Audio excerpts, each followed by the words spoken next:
My father was, he is on the left here, my father was officer of the General Staff of the Soviet Army.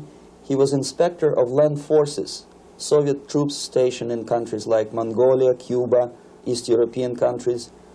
This is the picture taken at the entrance of my Institute of Oriental Languages. It's a part of Moscow State University.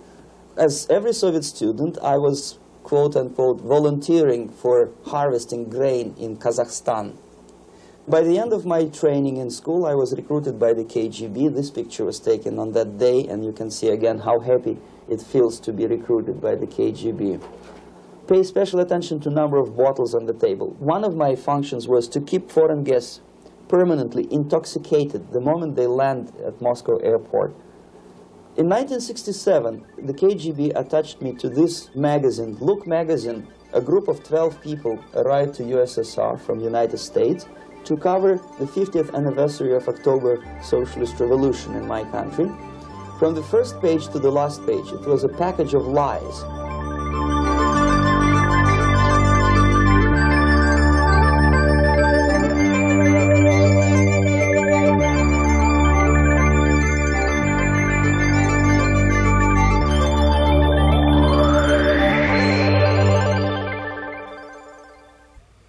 Our conversation is with Mr. Yuri Alexandrovich Bezmenov. Mr. Bezmenov was born in 1939 in a suburb of Moscow. He was the son of a high-ranking Soviet Army officer. He was educated in the elite schools inside the Soviet Union and became an expert in Indian culture and Indian languages. He had an outstanding career with Novosti, which was the, and still is, I should say, the press arm or the press agency of the Soviet Union. It turns out that this is also a front for the KGB. One of his interesting assignments was to brainwash foreign diplomats when they visited Moscow. And he'll tell us a little bit about how they did this and how they planted information which eventually wound up in the press of the free world.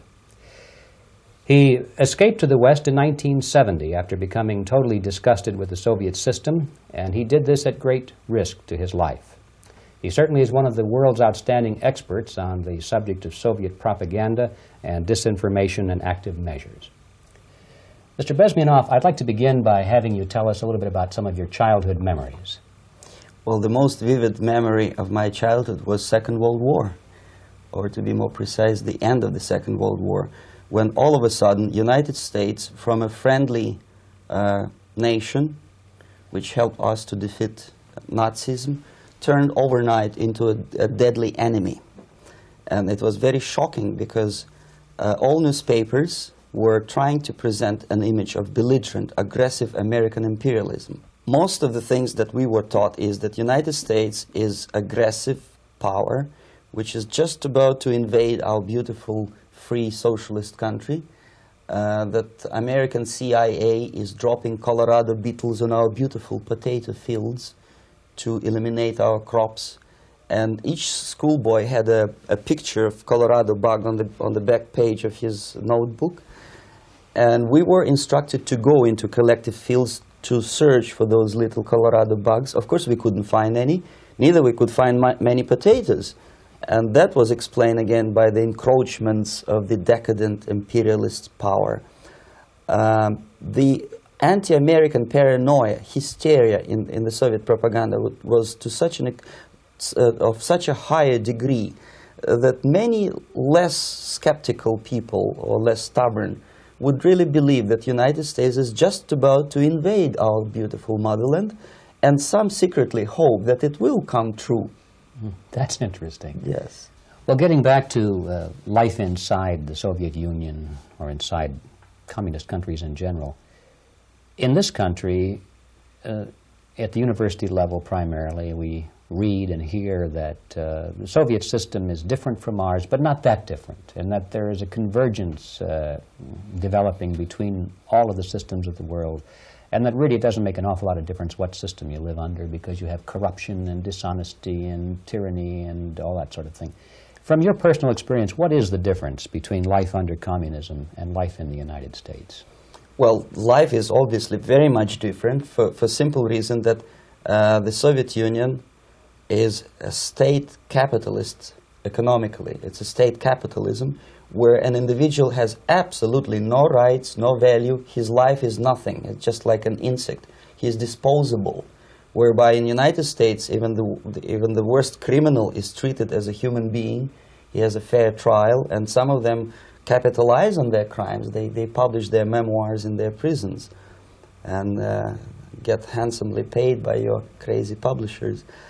The differences, of course, in the daily life are very various, depending on whom we are talking about. In my own private life, I never suffered from communism simply because I was brought up in a family of high-ranking military officer. Most of the doors were open for me. Most of my expenses were paid by the government, and I never had any troubles with the authorities or with the police. So, in other words, I would say I enjoyed, or I had good reasons to enjoy, all the advantages of so-called socialist system. Mm-hmm. My main motivations to defect had nothing to do with affluence. It was mainly moral indignation, moral protest, rebellion against the inhuman methods of the Soviet system. Well, specifically, what did you object to? I objected, first of all, against oppression of my own dissidents and intellectuals. And that was the most disgusting thing that I witnessed as a young man, young student, who was brought up a very troublesome period in our history, from Stalin to Khrushchev, from total tyranny and oppression to some kind of liberalization. Second, when I started working for the Soviet embassy in India, to my horror, I discovered that we are millions times more oppressive than any colonial or imperialist power in the history of mankind. That my country brings to India not freedom, progress, and friendship between the nations, but racism, exploitation, and slavery, and of course economical inefficiency to this country. Since I fell in love with India, I developed something which by KGB standards is extremely dangerous thing. It's called split loyalty, when an agent likes a country of assignment more than his own country.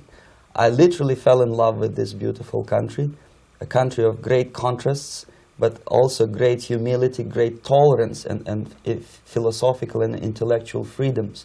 My ancestors used to live in caves and eat raw meat when India was a highly civilized nation 6,000 years ago. So obviously the choice was not to the advantage of my own nation. I decided to defect and to entirely dissociate myself from that brutal regime. Mr. Bezmenov, we've read a lot about the concentration camps and the slave labor camps under the Stalin regime. Now the general impression in America is that those things are part of the past. Are they still going on today, or what is the status? Yes. There is no qualitative change in the Soviet concentration camp system. There are changes in numbers of prisoners. Again, this is unreliable Soviet statistics. We don't know how many political prisoners are there in the Soviet concentration camps. But we sure know from various sources that at each particular time there are close to 25 to 30 million of Soviet citizens who are virtually kept as slaves in forced labor camp system.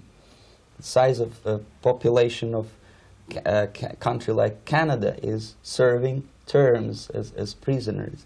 Incredible. So I would say that those intellectuals who try to convince American public that concentration camp system is a thing of a past are either conscientiously misleading public opinion, or they are not very intellectual people. They're selectively blind. They lack intellectual honesty when they say that. Well, we've spoken about the intellectuals in this country and also the intellectuals in the Soviet Union. What about down at the broad mass level? Do the people in general, the working people, the workers in general in the Soviet Union, do they support the system? Do they tolerate it? What is their attitude? Well, average Soviet citizen, if there is such an animal, of course, does not like the system because it hurts, it kills. He may not understand the reasons, he may not have enough information or educational background to understand. But I doubt very much there are many people who are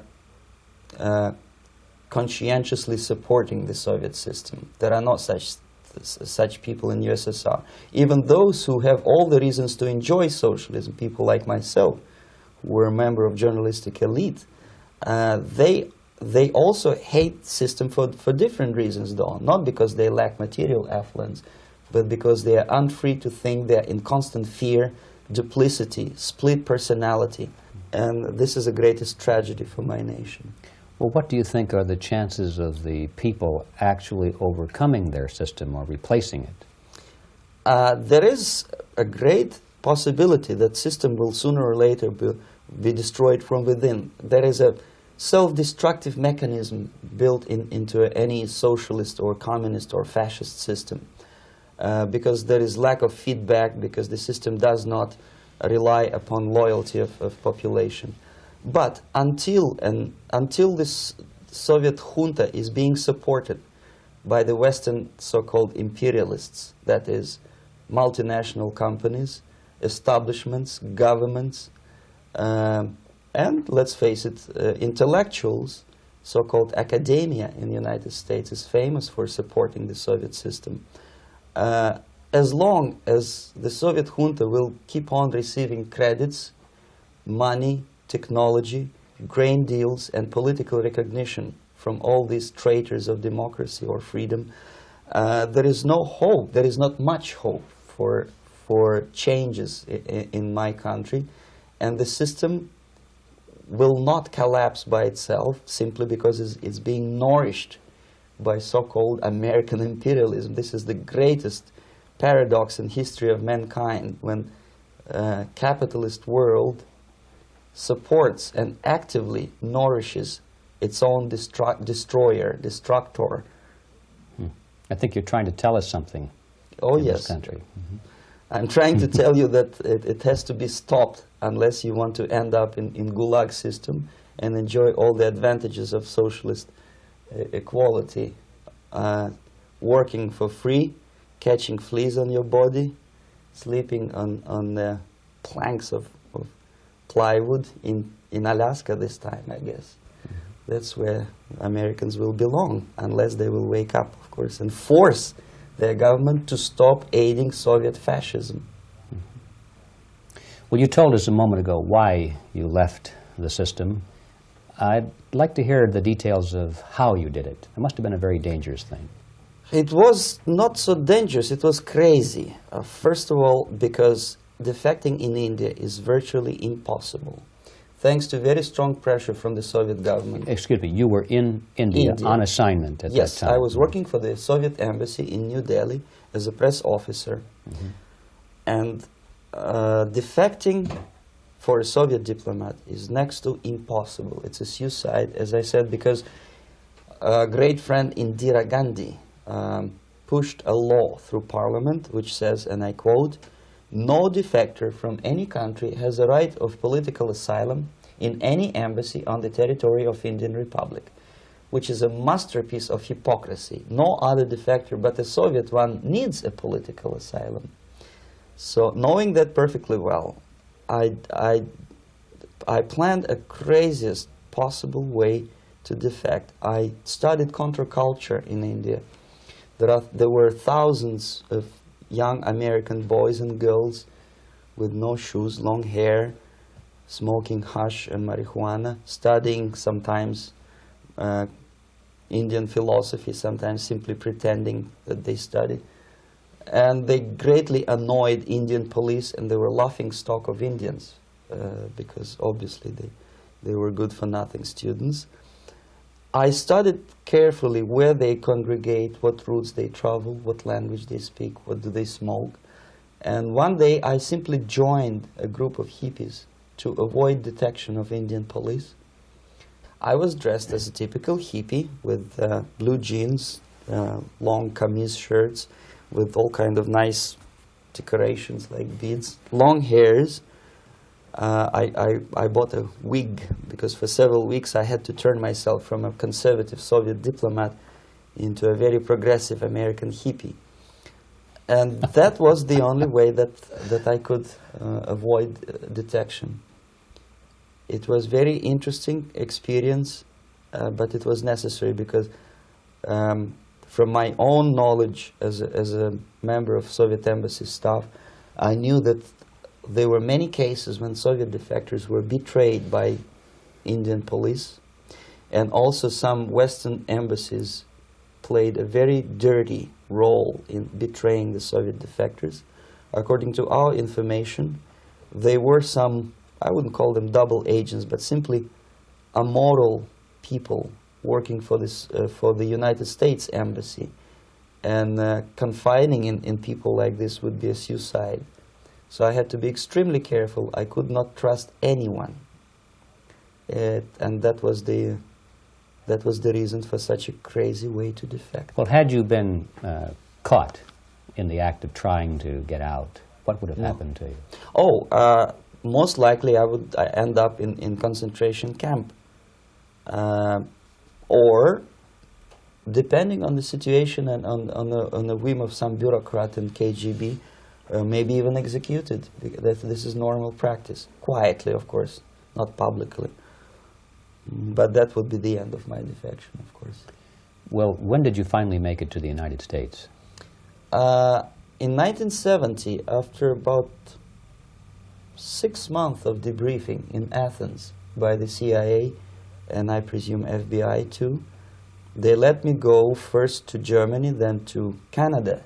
That was my decision. I had to change my identity to protect my family and my friends in USSR. And also I was a little bit paranoid, knowing that both Soviet KGB and probably some double agents within the American system may be after me. So I wanted to settle down as far away as possible. I requested CIA to give me some kind of new identity and just let me go on my own. And I settled in Canada. I was a student. I changed many professions, from farm help and laundry truck driver to language instructor and broadcaster for Canadian Broadcasting Corporations in Montreal. Well, have you had any threats on your life or any yes. unpleasant in about 5 years, KGB eventually discovered that I am working for Canadian Broadcasting. I made a very big mistake. I started working for overseas service of CBC, which is similar to Voice of America, in Russian language. And of course, monitoring service in USSR picked up every new voice. Every new announcer, they would make it a point to discover who he is. And in 5 years, sure enough, slowly but surely, they discovered that I am not Tomas Schumann, that I am Yuri Alexandrovich Bezmenov, and that I am working for Canadian Broadcasting, and undermining beautiful détente between Canada and USSR. And the Soviet ambassador Alexander Yakovlev made it his personal effort to discredit me. He complained to Pierre Trudeau, who is known to be a little bit soft on socialism. And the management of CBC behaved in a very strange, cowardly way, unbecoming to representatives of an independent country like Canada. They listened to every suggestion that Soviet ambassador gave, and they started shameful investigation, analyzing content of my broadcasts to USSR. And sure enough, they discovered that some of my statements were probably would be offending to the Soviet Politburo. So I had to leave my job. And of course, subtle intimidations. They would say something like, please cross the street carefully because, you know, traffic is very heavy in Quebec. And fortunately, I know about the psychology and the logic of activity of the KGB, and I never allowed myself to be intimidated. This is the worst thing. This is what they expect a person, a defector, to be intimidated. Once they spot that you are scared, they keep on developing that line And then eventually you either have to give up entirely and work for them, or they neutralize you. They would definitely stop all kind of political activity, which they failed to do in my case, because I was stubbornly working for the Canadian Broadcasting. And in response to their intimidations, I said that, look, this is a free country, and I am as free as you are. And I also can drive very fast. And gun control is not yet established in Canada, so I had a couple of good shotguns in my basement.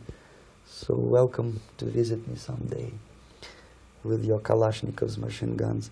So obviously it didn't work. Intimidation didn't work. So they tried different approach, as I described. They approached on the highest level, on the level of Canadian bureaucracy. And on that level they were successful. On that level they were successful. On individual level they failed flat. Mr. Bezmenov has brought a series of slides with him that he has taken from the Soviet Union, and I think this is a good time to take a look at the slides. Yes. Now, the viewers will be able to see these slides as we talk about them. Yes, this is a collection of slides which are, some of them are snapshots from my family album, some of them are documents which I smuggled from the Soviet embassy, and some are reproductions from local mass media. I usually show them to establish my credibility as a defector. This is a picture of my native town, Mytishi, about 20 miles north from Moscow. Characteristically, there is a statue of Comrade Lenin in the central square. This is myself at the age of 7, again, characteristically, under the statue of Comrade Stalin, extending his friendly hand to peoples of the world. At that age, of course, I was still idealistically minded young communist, and I still believe that sooner or later things will go for better. But I realized that the system stinks, that something is fishy, and that ideology is fake, and the propaganda about advanced Soviet agriculture simply didn't meet the criteria of reality. If they talk about abundance of food and there is none in the stores, there must be something wrong. My father was, he is on the left here, my father was officer of the General Staff of the Soviet Army. He was inspector of land forces, Soviet troops stationed in countries like Mongolia, Cuba, East European countries. Were he alive today, most likely he would be inspecting Soviet troops in Nicaragua, Angola, and many other parts of the world. Fortunately, he died and he didn't see the disgrace, because deep inside he was a Russian patriot. He didn't like the idea of expanding Soviet military might, especially in the areas where we were not welcomed at all. Unlike many other military officers, he was reporting directly to the Minister of Defense, bypassing KGB and diplomatic service. In other words, he was a trusted military professional. And my impression that this type of people are much less hawkish and adventuristic than party bureaucrats in Kremlin. When American mass media describes Soviet military as potentially dangerous counterpart for Pentagon, I simply laugh, because I know better. I know that the most dangerous part of the Soviet power structures are not military at all. Most likely, if they come to power in my country, they'll be more sensible negotiators for nuclear disarmament and withdrawal of the Soviet troops from many parts of the world. But if someone from the party structure or the KGB structure were to give the orders for a military they have to obey, they yes, would follow because them. they are professional military. But they, you see, the triangle of power and hate in USSR is the party at the top, the party elite, the oligarchy of the party, then the military, and the KGB at the bottom. They hate each other, and the most hated triangle, the most hated corner of the triangle is the Communist Party bureaucrats. They are the most adventuristic, senile megalomaniacs. They can start war, I wouldn't be surprised. Not the military. They know what war is. Yes. At least my father did. This is the picture taken at the entrance of my Institute of Oriental Languages. It's a part of Moscow State University. I graduated in 1963. And now, excuse me, which one were you on? I am on the right. You're on the right. And on the left is my my schoolmate Vadim Smirnov, who later was an apparatchik in the Central Committee of the Soviet Union Communist Party. What is an apparatchik?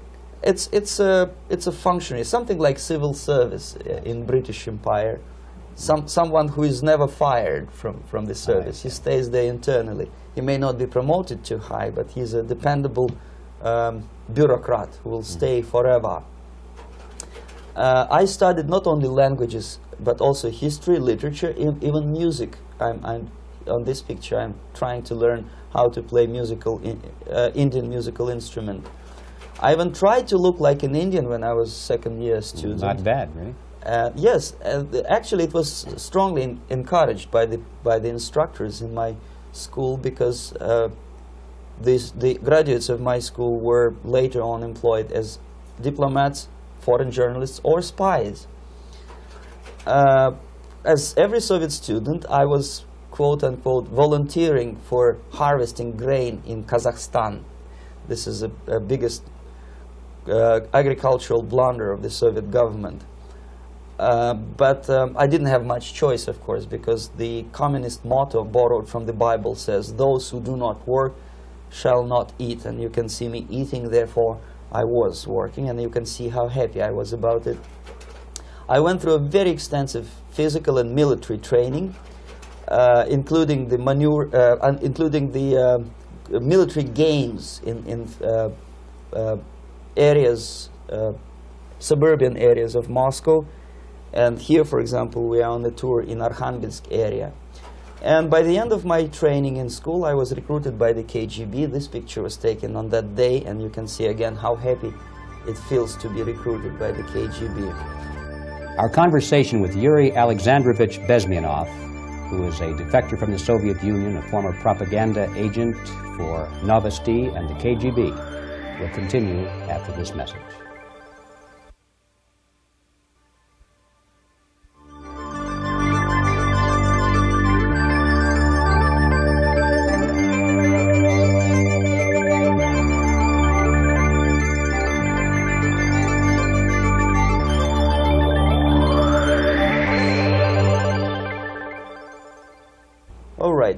As every student in USSR, I went through very extensive physical and military training and civil defense training too. Unlike in the United States, where civil defense is virtually non-existent, zero.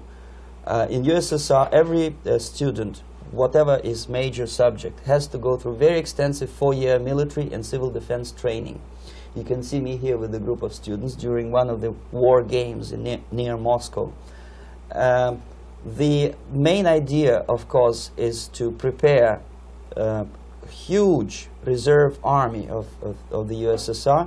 Each student has to graduate as a junior lieutenant. In my case, it was administrative and military intelligence service. My first assignment was to India as a translator with the Soviet Economical Aid Group, building refinery complexes in Bihar state and Gujarat state. At that time, I was still naively, idealistically believing that what I was doing contributes to the understanding and cooperation between the nations. It took me quite a number of years to realize that what we were bringing to India was a new type of colonialism, 1,000 times more oppressive and exploitative than any colonialism or imperialism in history of mankind. But at that time, I was still hoping that, well, maybe it's not that bad, could be worse, and things may go for better.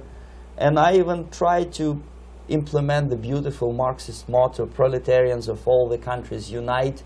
I tried to unite with a nice Indian girl, and I was fascinated by Indian culture, by the family life in this country.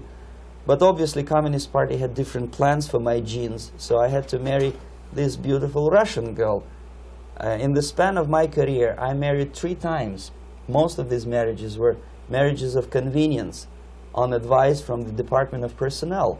This is normal practice in USSR. When a Soviet citizen is assigned to a foreign job, he has to be married, either to keep family in USSR as hostages, or, if it's a convenience marriage like mine, so that the husband and wife are virtually informers on each other to prevent defection or contamination by decadent imperialist or capitalist ideas. In my case, I hated that girl so much that the moment I landed in Moscow, we were divorced, and I married later, second time. By the end of my first assignment in India, I was promoted to the position of public relation officer. You can see me here translating a speech by a Soviet boss. And you're on the right. I'm on the right here, yes. And it was, the occasion was commissioning of the refinery complex in Bihar, Barauni.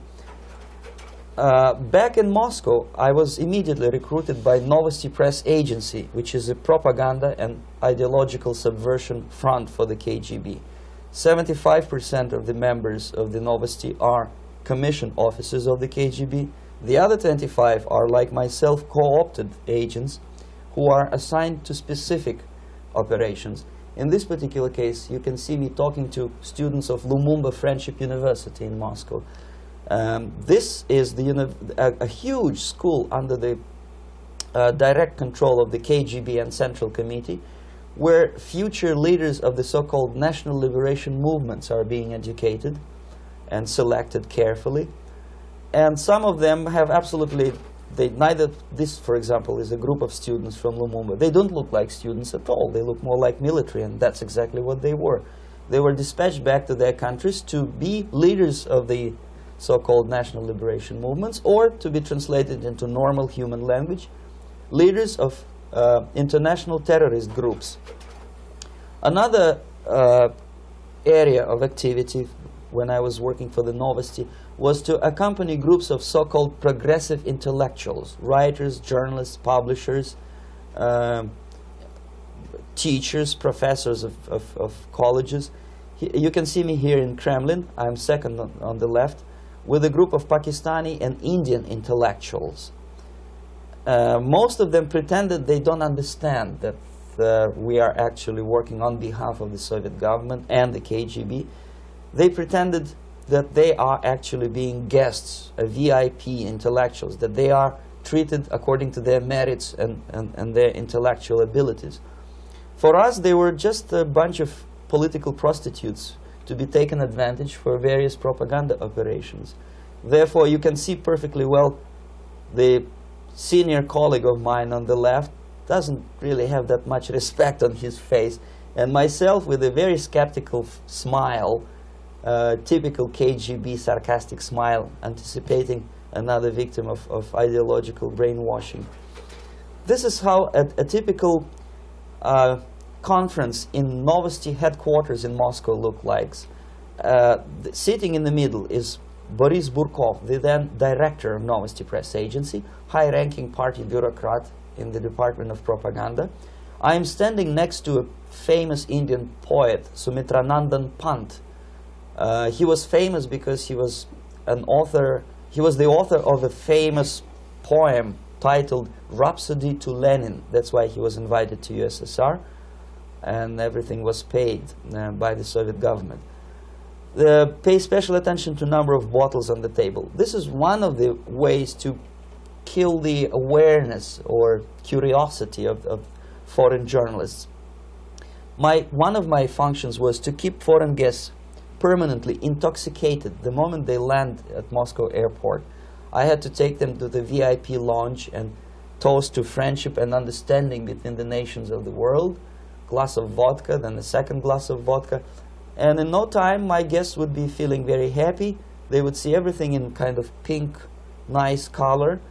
And that's the way I had to keep them permanently for the next 15 or 20 days.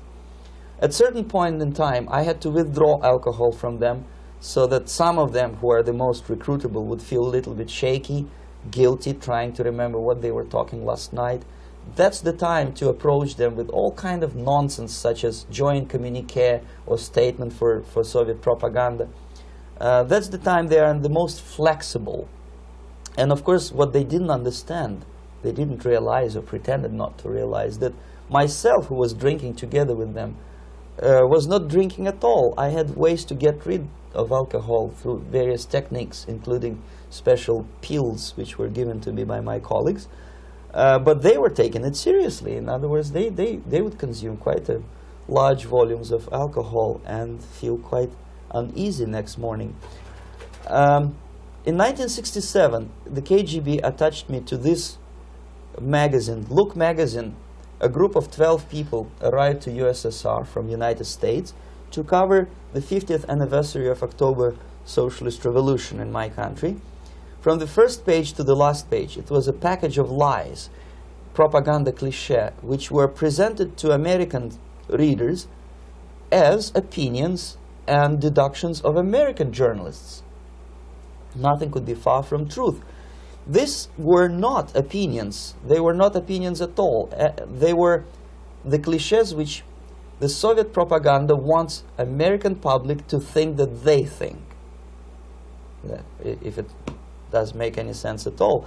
It sure does, because from the viewpoint of the Soviet propaganda, although there are some subtle criticism of the Soviet system, the basic message is that Russia today is a nice, functioning, efficient system supported by majority of population.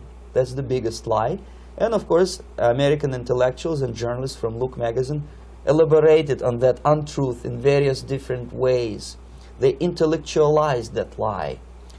They found all kind of justifications for telling lies to American public. Excuse me, it was partly your job to make sure that they got these ideas, yes, and accepted them as their own ideas. Right. Actually, even before they arrived to USSR, and they paid astronomical sum of money for that visit, they were submitted, this Novosti Press Agency developed so-called backgrounders, 20-25 pages of information and opinions which were presented to the journalists even before they bought their tickets to Moscow.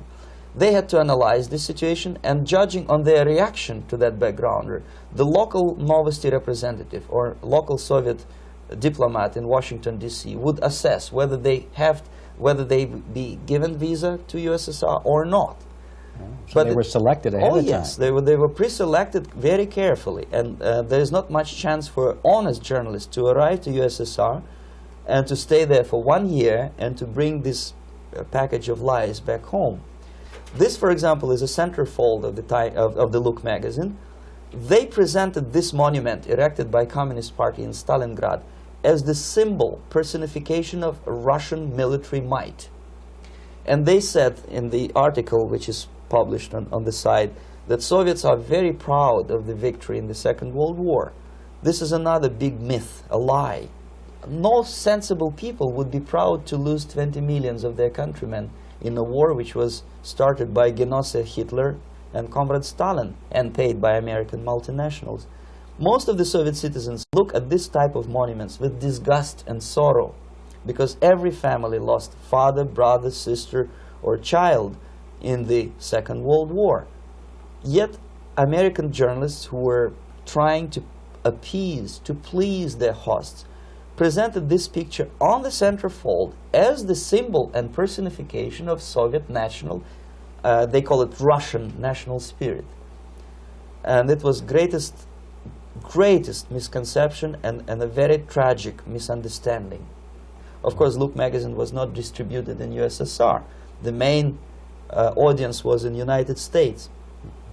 But I presume that many Americans, millions of Americans who were reading Look magazine at that time, had absolutely wrong idea about the sentiments of my nation, about what the Soviets are proud of and what they hate.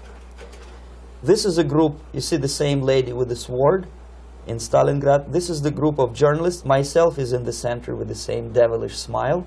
And Mr. Philip Harrington is on the extreme left there with his camera. This is the gentleman which was so deaf or so uninterested in what I had to say to him. This is the same picture, a blow-up of the same picture. Many guests from various countries, in this particular case from Asia and Africa, were taken by me as a Novosti Press Agency employee for a tour across Siberia, for example. We would show them typical kindergarten, you see, nothing special by American standards, just nice children sitting, eating their breakfast or lunch. What they could not understand, or they pretended not to understand, that this is an exemplary kindergarten. This is not the kindergarten for average person or average family in USSR. And we maintain that illusion in their minds. You can see myself under the red spot in the middle there, with the same business-like expression. I'm doing my job. That's what I'm assigned to do, and that's what I was paid to do. But deep inside, I still hope that at least some of these useful idiots would understand that what they are looking at has nothing to do with the level of affluence in my nation. This is a better picture which reflects the true spirit of the Soviet childhood. This picture was printed in a Canadian government publication by mistake. In the middle, you can see children playing on a small courtyard, and the caption goes, "This is a typical kindergarten in Siberia." What these idiots didn't understand, that it is not kindergarten at all. It is a prison for children of political prisoners. But there was not a single mentioning that what they were visiting actually was an area of concentration camps. And the job of people like myself to help them to not to notice that they are actually talking to prisoners. Most of the children were dressed, especially on the occasion of the foreigners' visit. Of course, there were no corpses on the ground. There were no machine gun guards. And well, it looks not very pleasant, as you see. It looks dull, but obviously it does not create an impression that this is actually a prison. Well, did any of the journalists have the curiosity to ask about prisons and that kind of thing? Yes. They were in Siberia. Yes. This is what you associate. Yes, some of them asked questions, and naturally we would give them, for the stupid question, we give them stupid answer. No, there are no prisons in Siberia. No, most of the people who you see are free citizens of USSR. They are very happy to be here, and they are contributing to the glory of the socialist system. Some of them pretended that they believe what I was telling them, and most of them, we may discuss it later, what are the motivations of these people? Why would they stubbornly bring lies to their own population through their own mass media? I have various answers to this. There is not a single explanation. It's a complex of explanations. It's fear, pure biological fear. They understand that they are on the territory of an enemy state, a police state. And just to save their rotten skins and their miserable jobs, their affluence back home, they would prefer to tell a lie than to ask truthful questions and report truthful information.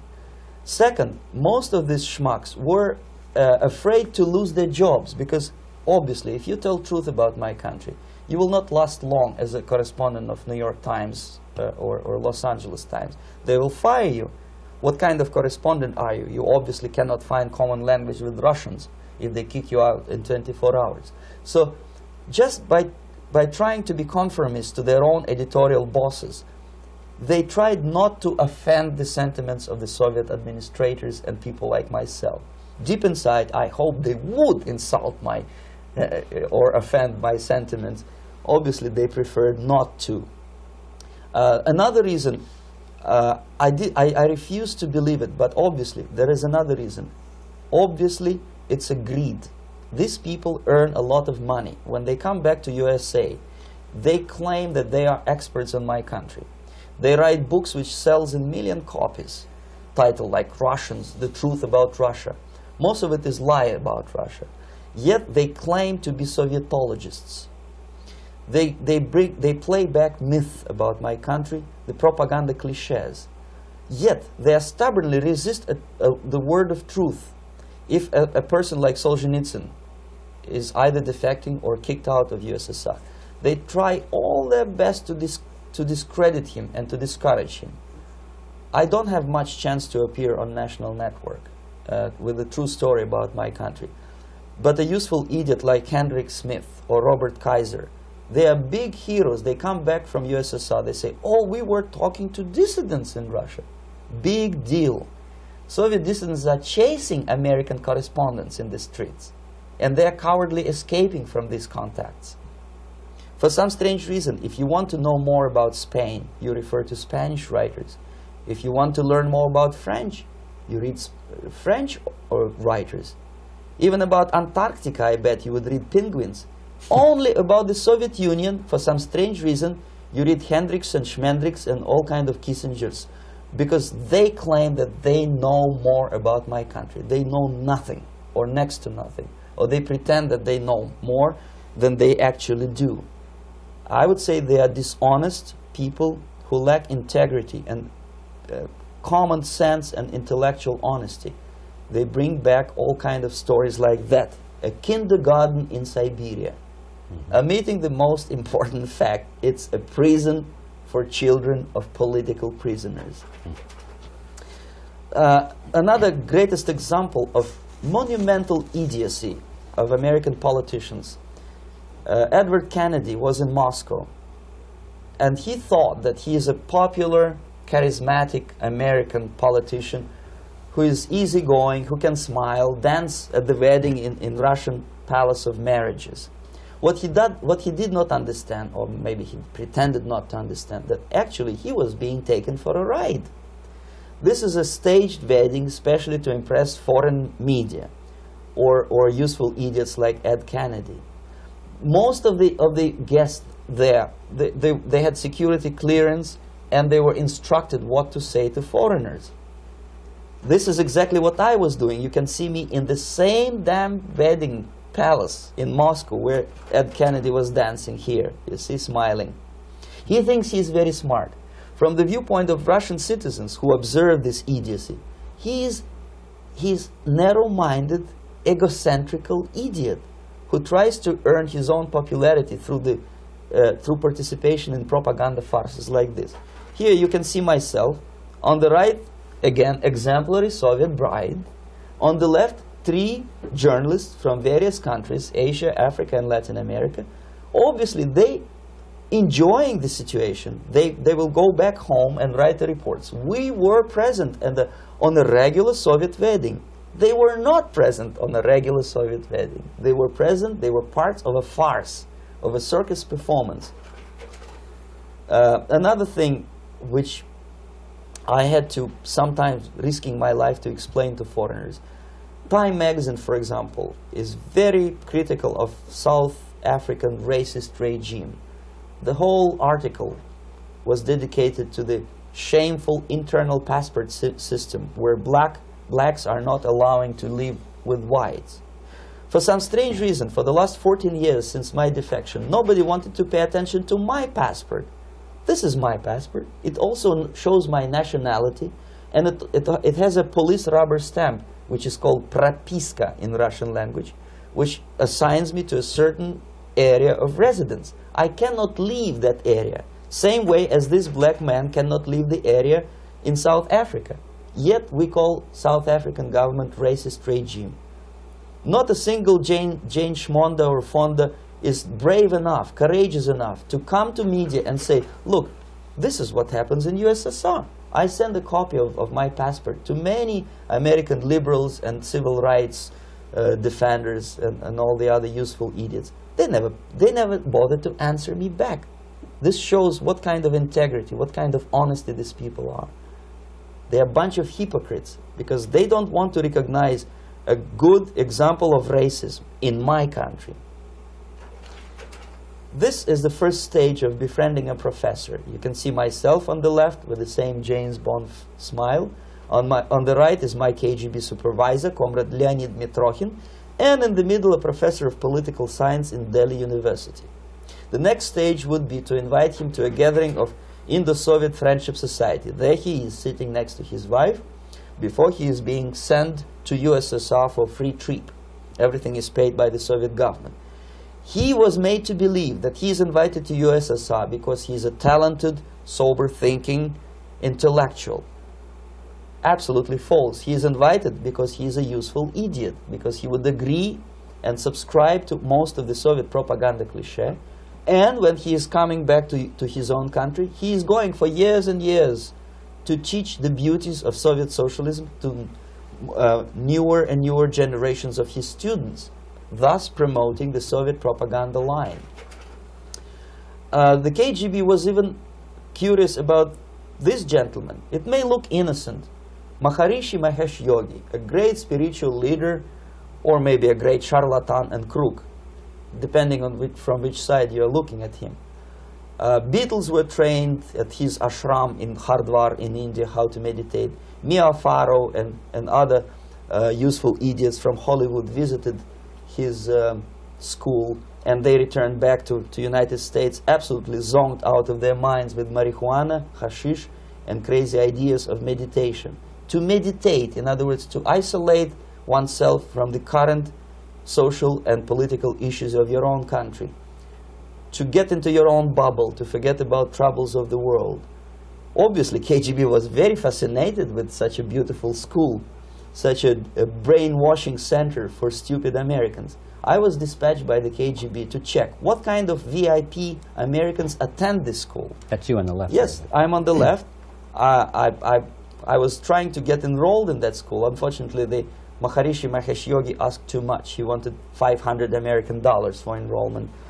But my function was not actually to get enrolled in the school. My function was to discover what kind of people from United States attend this school. And we discovered that, yes, there are some influential members of family, public opinion makers of United States who come back with the crazy stories about Indian philosophy. Indians themselves look upon them as idiots, useful idiots. To say nothing about KGB, who looked at them as extremely naive, misguided people. Obviously, a VIP, say a wife of a congressman, or a prominent Hollywood personality, after being trained in that school, is much more instrumental in the hands of manipulators of public opinion and KGB than a normal person who understands, who looks through this type of fake religious training. Why would they be more susceptible to manipulation? I just mentioned that because, you see, a person who is too much involved in introspective meditation. You see, if you carefully look what Maharishi Mahesh Yogi is teaching to Americans, is that most of the problems, most of the burning issues of today can be solved simply by meditating. Don't rock the boat. Don't get involved. Just sit down, look at your navel, and meditate. And the things, due to some strange logic, due to cosmic vibration, will settle down by themselves. This is exactly what the KGB and Marxist-Leninist propaganda wants from Americans, to distract their opinion, attention, and mental energy from real issues of the United States into a non-issues, into a non-world, non-existent harmony. Obviously, it's more beneficial for the Soviet aggressors to have a bunch of duped Americans than Americans who are self-conscious, healthy, physically fit, and alert to the reality. Maharishi Mahesh Yogi obviously is not on the payroll of the KGB. But whether he knows it or not, he contributes greatly to demoralization of American society. And he's not the only one.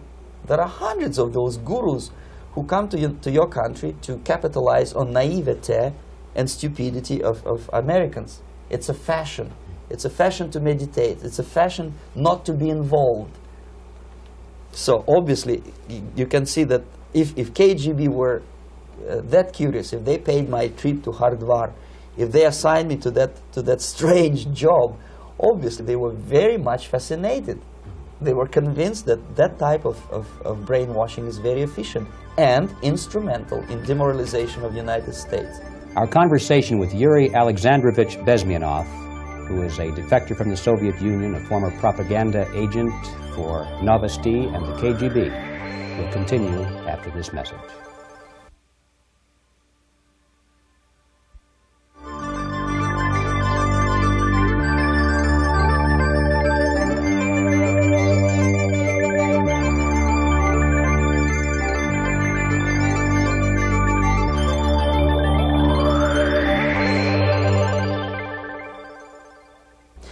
This picture shows the part of the building of USSR embassy, and my supervisors. On the left is Comrade Mehdi, an Indian communist, and on the right, Comrade Mitrokhin, my supervisors in the secret department of research and counter-propaganda. It has nothing to do with either research or counter-propaganda. Most of the activity of that department was to compile huge volume of information on individuals who were instrumental in creating public opinion. Publishers, editors, journalists, actors, educationalists, professors of political science, members of parliament, representatives of business circles. Most of these people were divided roughly in two groups. Those who would toe the Soviet foreign policy, they would be promoted to the positions of power through media and public opinion manipulation. Those who refused the Soviet influence in their own country would be character assassinated or executed physically come revolution. Same way as in the small town of Hue in South Vietnam, several thousands of Vietnamese were executed in one night when the city was captured by Viet Cong for only 2 days. And American CIA could never figure out how could possibly communists know each individual, where he lives, where to get him, and would be arrested in one night, basically in some 4 hours before dawn, put on a van, taken out of the city limits and shot. The answer is very simple. Long before communists occupied the city, there was extensive network of informers, local Vietnamese citizens, who knew absolutely everything about people who are instrumental in public opinion, including barbers and taxi drivers. Everyone who was sympathetic to the United States was executed. Same thing was done under the guidance of the Soviet embassy in Hanoi, and same thing I was doing in New Delhi.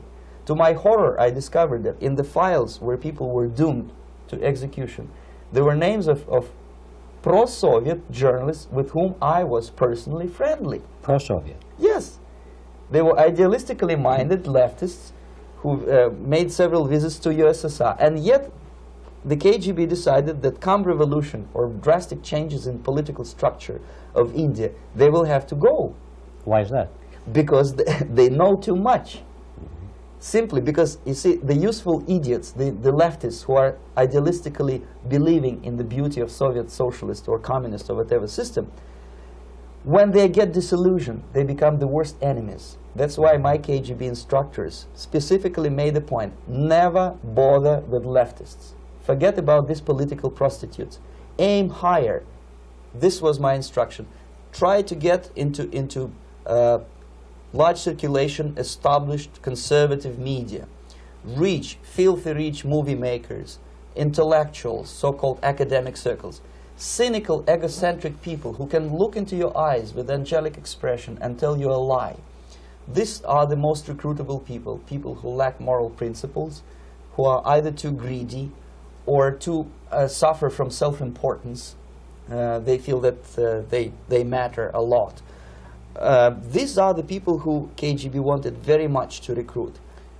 But to eliminate the others, to execute the others, don't they serve some purpose? Wouldn't they be the ones they rely on? They serve purpose only at the stage of destabilization of a nation. For example, your leftists in United States, all these professors and all these beautiful civil rights defenders, they are instrumental in the process of the subversion only to destabilize the nation.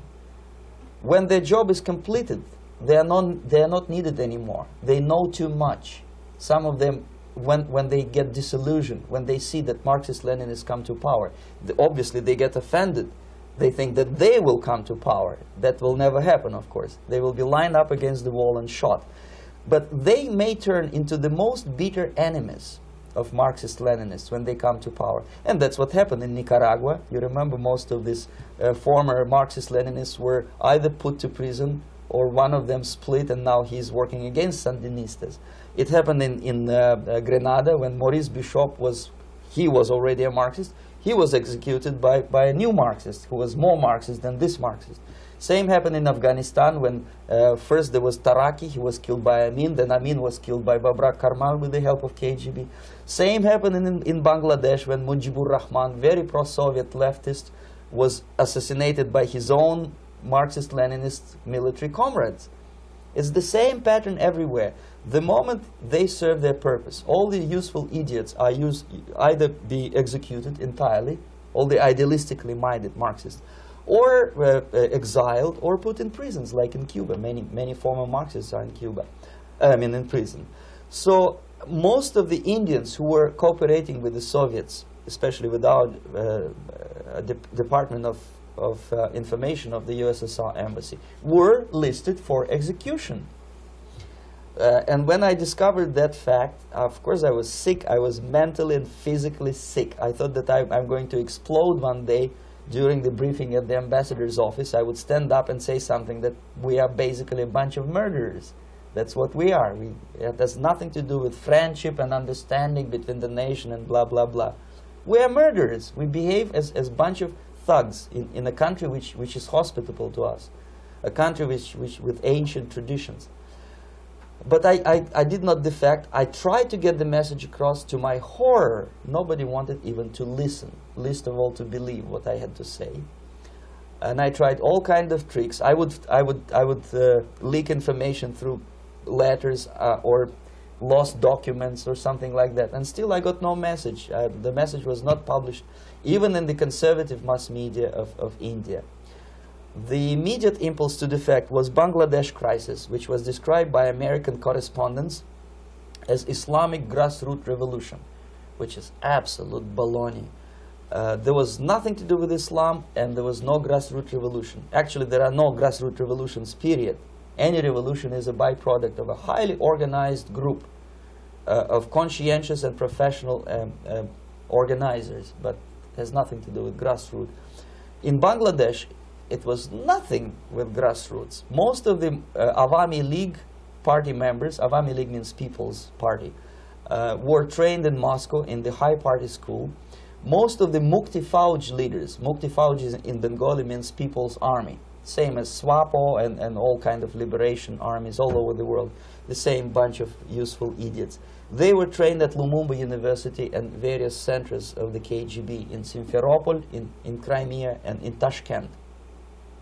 So when I saw that Indian territory is being used as a jumping board to destroy East Pakistan, I saw myself thousands of so-called students traveling through India to East Pakistan, through the territory of India, and Indian government pretended not to see what's going on. They knew perfectly well, the Indian police knew it, the intelligence department of the Indian government knew it, the KGB of course knew it, and the CIA knew it. That was most infuriating, because when I defected and I explained to the CIA debriefers they should watch out because East Pakistan is going to erupt any moment, they said I was reading too many James Bond novels. Anyway, so East Pakistan was doomed.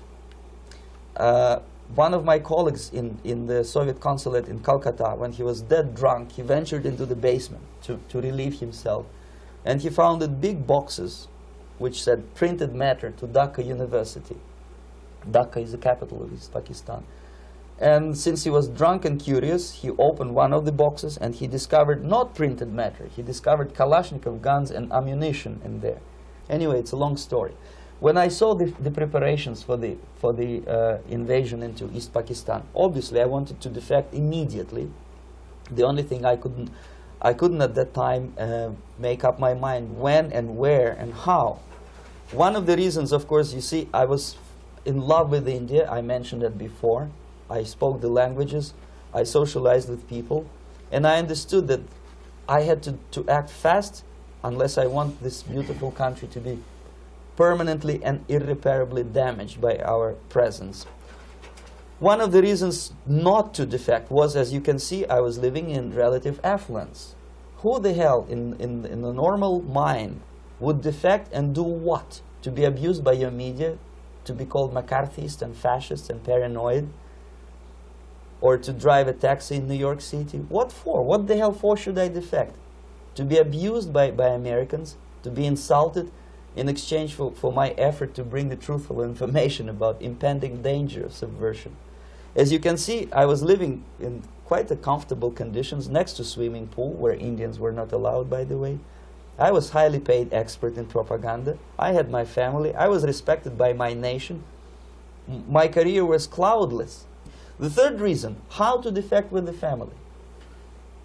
To defect with the baby and the wife would be virtual suicide, because according to law, that hypocritical law which I quoted before, the Indian police will have to hand me over back to the KGB, and that will be the end of my defection and probably my life. Again, I cannot smuggle my wife because she was not quite sure what I was doing. She was not that idealistically involved, and she was definitely not in the total picture of what I was doing for the KGB. She would be shocked if I you know, put her in my van and drive her to the American embassy or elsewhere. That would be a greatest danger. So again, I had to defect in such a way that my defection would look as simple disappearance. And there were many cases like that when the Soviet agents simply disappeared, either killed in action or, thanks to their curiosity and their close contacts with radicals, some of them were killed by the Marxists, by the way. It happened in many African countries when the Soviet KGB were killed by Africans themselves. Not because they hated Marxism, Leninism, but because they were simply trigger-happy bunch of unruly characters. If you give them a machine gun, they will shoot. And some of the Soviets obviously were not careful enough to protect themselves, and they got into embarrassing situations when they were shot at the crossfire between factions of so-called liberation movements. Anyway, so I decided, as I said, to study the counterculture. I decided this probably would be the best way to disappear. I socialized with characters like this. On the left, you see, he's a barefoot American hippie. It took me quite a long time to study exactly what they were doing and how to mix with them. But eventually I did it. Most of Indian newspapers carried my picture and promise of 2,000 rupees for information about my whereabouts. But they were looking for the wrong person, because they obviously tried to stop a young Soviet diplomat in white shirt and tie, and this is how I looked at the time of defection. Nobody could possibly think that a Soviet diplomat would be as crazy as to join a bunch of hippies. That's you. Yes, travel India and smoke hash. So I made it literally almost like a Hollywood-style detective story. From under the nose of the KGB in Bombay airport, I landed the plane and I flew to Greece, where I was debriefed by the CIA. That's basically that's all for my slides. We can turn off the projector, and that's very interesting. Well, you spoke several times before about ideological subversion. That is a phrase that I'm afraid some Americans don't fully understand. When the Soviets use the phrase ideological subversion, what do they mean by it?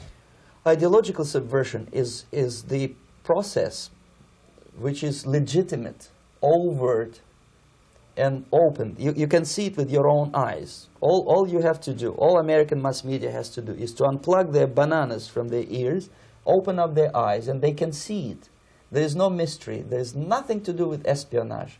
I know that espionage intelligence gathering looks more romantic. It sells more deodorants through the advertising, probably. That's why your Hollywood producers are so crazy about James Bond type of thrillers. But in reality, the main emphasis of the KGB is not in the area of intelligence at all. According to my opinion and opinion of many defectors of my caliber, only about 15% of time, money, and manpower is spent on espionage as such. The other 85% is a slow process which we call either ideological subversion or active measures, активные мероприятия in the language of the KGB, or psychological warfare. What it basically means is to change the perception of reality of every American to such an extent that despite of the abundance of information, no one is able to come to sensible conclusions in the interests of defending themselves, their families, their community, and their country. It's a great brainwashing process which goes very slow, and it's divided in 4 basic stages. The first one being demoralization. It takes from 15 to 20 years to demoralize a nation. Why that many years? Because this is the minimum number of years which requires to educate one generation of students in the country of your enemy. exposed to the ideology of the enemy. In other words, Marxism-Leninism ideology is being pumped into the soft heads of at least 3 generations of American students without being challenged or counterbalanced by the basic values of Americanism, American patriotism. The result you can see. Most of the people who graduated in the 60s, dropouts or half-baked intellectuals, are now occupying the positions of power in the government, civil service, business, mass media, educational system. You are stuck with them. You cannot get rid of them. They are contaminated. They are programmed to think and react to certain stimuli in a certain pattern. You cannot change their mind, even if you expose them to authentic information, even if you prove that white is white and black is black. You still cannot change the basic perception and the logic of behavior. In other words, these people, the process of demoralization is complete and irreversible. To get rid society of these people, you need another 20 or 15 years to educate a new generation of patriotically minded and common sense people who would be acting in favor and in the interests of the United States society. And yet these people who've been programmed and, as you say, in place and who are favorable to an opening with the Soviet concept, these are the very people who would be marked for extermination in this country? Most of them, yes. Simply because the psychological shock when they will see in future what the beautiful society of equality and social justice means in practice, obviously they will revolt. They will be very unhappy, frustrated people. And the Marxist-Leninist regime does not tolerate these people. Obviously they will join the links of dissenters, dissidents. Unlike in present United States, there will be no place for dissent in future Marxist-Leninist America. Here you can get popular like Daniel Ellsberg and filthy rich like Jane Fonda for being dissident, for criticizing your Pentagon. In future, these people will be simply squashed like cockroaches. Nobody is going to pay them nothing for their beautiful, noble ideas of equality.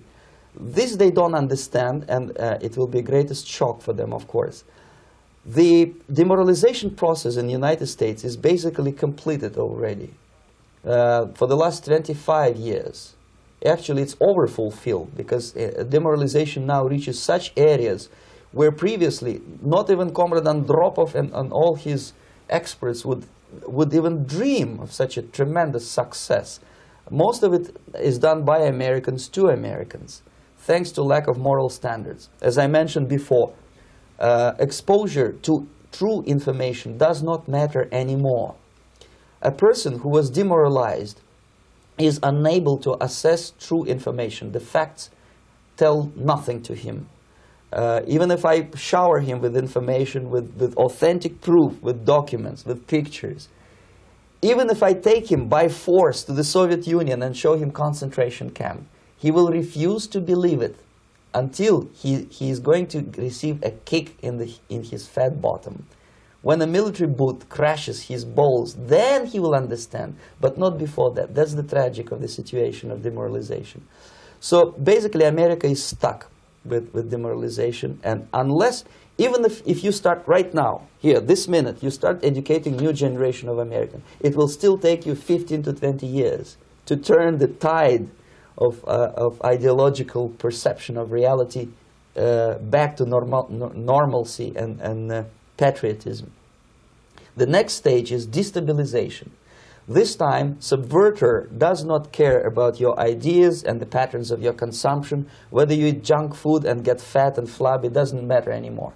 This time, and it takes only from 2 to 5 years to destabilize a nation, what matters is essentials: economy, foreign relations, defense systems.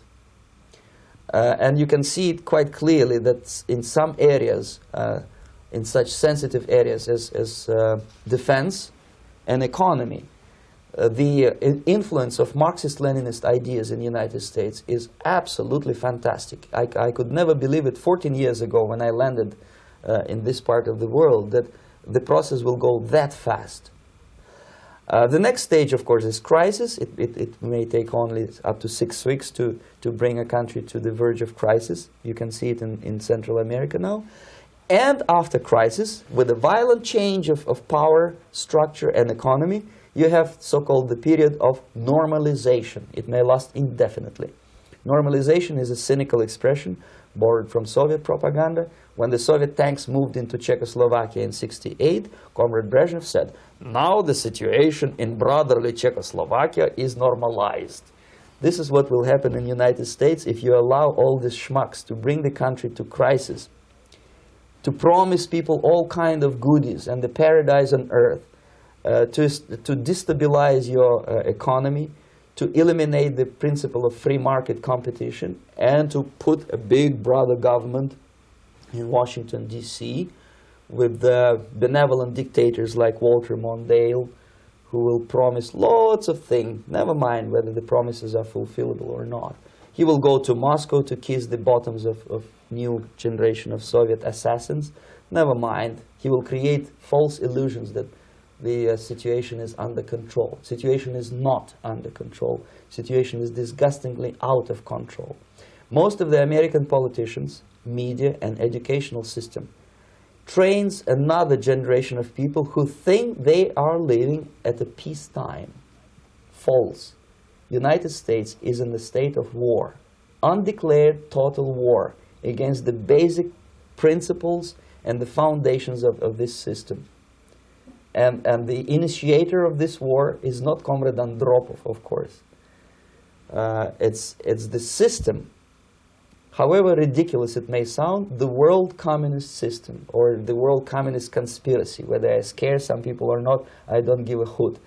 If you are not scared by now, nothing can scare you. But you don't have to be paranoid about it. What actually happens now, that unlike myself, you have literally several years to live on unless the United States wake up. The time bomb is ticking. With every second, the disaster is coming closer and closer. Unlike myself, you will have nowhere to defect to, unless you want to live in Antarctica with penguins. This is it. This is the last country of freedom and possibility. Okay, so what do we do? What is your recommendation to the American people? Well, the immediate thing that comes to my mind is, of course, there must be a very strong national effort to educate people in the spirit of real patriotism, number one. Number two, to explain them the real danger of socialist, communist, whatever, welfare state, big brother government. If people will fail to grasp the impending danger of that development, nothing ever can help United States. You may kiss goodbye to your freedom, including freedoms to homosexuals, to prison inmate. All this freedom will vanish, evaporate in 5 seconds, including your precious lives. The second thing, the moment at least part of United States population is convinced that the danger is real, they have to force their government. And I'm not talking about sending letters, signing petitions, and all this beautiful, noble activity. I'm talking about forcing United States government to stop aiding communism. Because there is no other problem more burning and urgent than to stop the Soviet military-industrial complex from destroying whatever is left of the free world. And it is very easy to do. No credits, no technology, no money, no political or diplomatic recognition, and of course no such idiocy as grain deals to USSR. The Soviet people, 270 millions of Soviets, will be eternally thankful to you if you stop aiding a bunch of murderers who sit now in Kremlin and whom President Reagan respectfully calls government. They do not govern anything, least of all such complexity as the Soviet economy. So basic, two very simple, maybe too simplistic answers or solutions, but nevertheless they are the only solutions. Educate yourself, understand what's going on around you. You are not living at a time of peace. You are in a state of war, and you have precious little time to save yourself. You don't have much time, especially if you are talking about young generation. There's not much time left for convulsions and sexual masturbation to the beautiful disco music. Very soon it will go, just overnight. If we are talking about capitalists or wealthy businessmen, I think they are selling the rope on which they will hang very soon. If they don't stop, if they cannot curb their unsettled desire for profit, and if they keep on trading with the monster of the Soviet communism, they are going to hang very soon. And they will pray to be killed, but unfortunately they will be sent to Alaska probably to manage industry of slaves. It's simplistic. I know it sounds unpleasant. I know Americans don't like to listen to things which are unpleasant. But I have defected not to tell you the stories about such idiocy as microfilm, James Bond type espionage. This is garbage. You don't need any espionage anymore. I have come to talk about survival. It's a question of survival of this system. You may ask me, what is it in for me? Survival, obviously, because unlike, as I said, I am now in your boat. If we sing together, we'll sing beautifully together. There is no other place on this planet to defect to.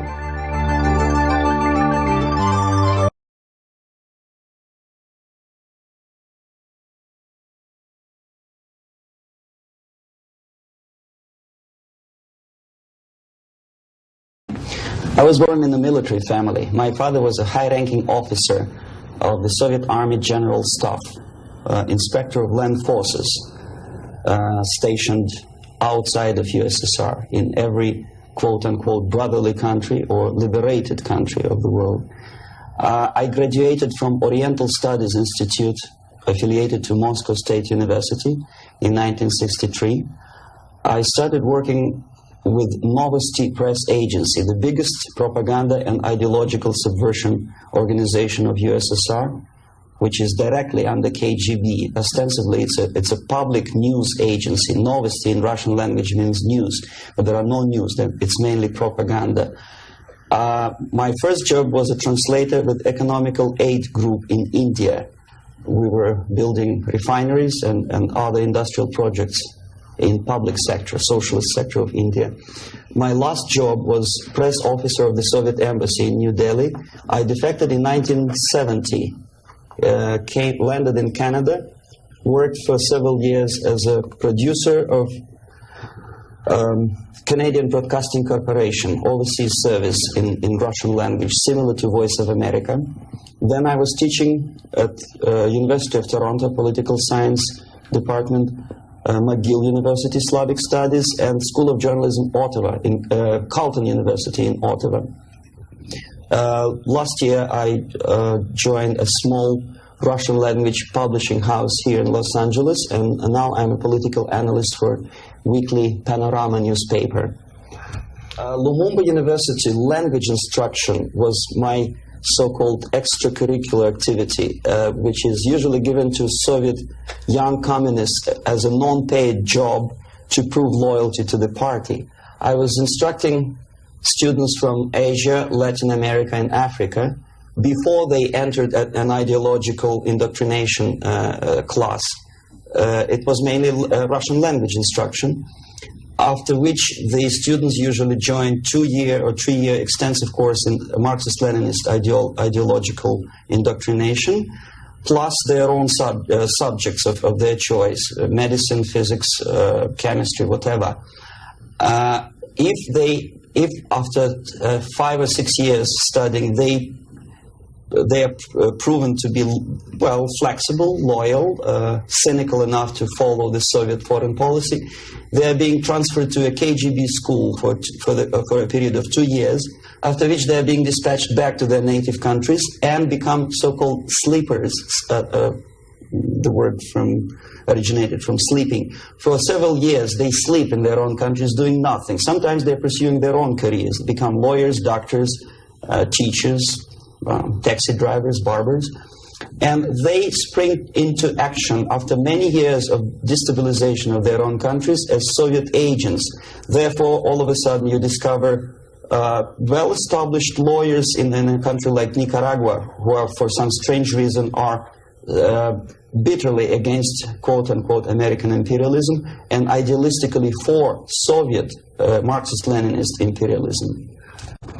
I joined Novosti Press Agency before I graduated from the Oriental Studies Institute, where I studied Hindi and Urdu, two languages of Indian subcontinent. Urdu is the language of Pakistan and Hindi is the language of India. The journalistic part of my training was ordinary journalism, mass media, communication theories and studies. Together with that, we had a very extensive training in military, civil defense, intelligence, and ideological subversion. So even before I graduated, I started working with Novosti Press Agency, first as a translator, interpreter, and guide with foreign delegations who were invited to USSR and who were shown all the beauties of socialism and dispatched back to their countries to explain to their people how beautiful is socialism. My role was directly linked with KGB activities of brainwashing and psychological assessment of these guests. If they showed any sign of flexibility, which means they showed that they were recruitable, I passed them over to professional KGB recruiters, and from there on they were actively being involved in ideological subversion and propaganda, both in USSR and in their own countries.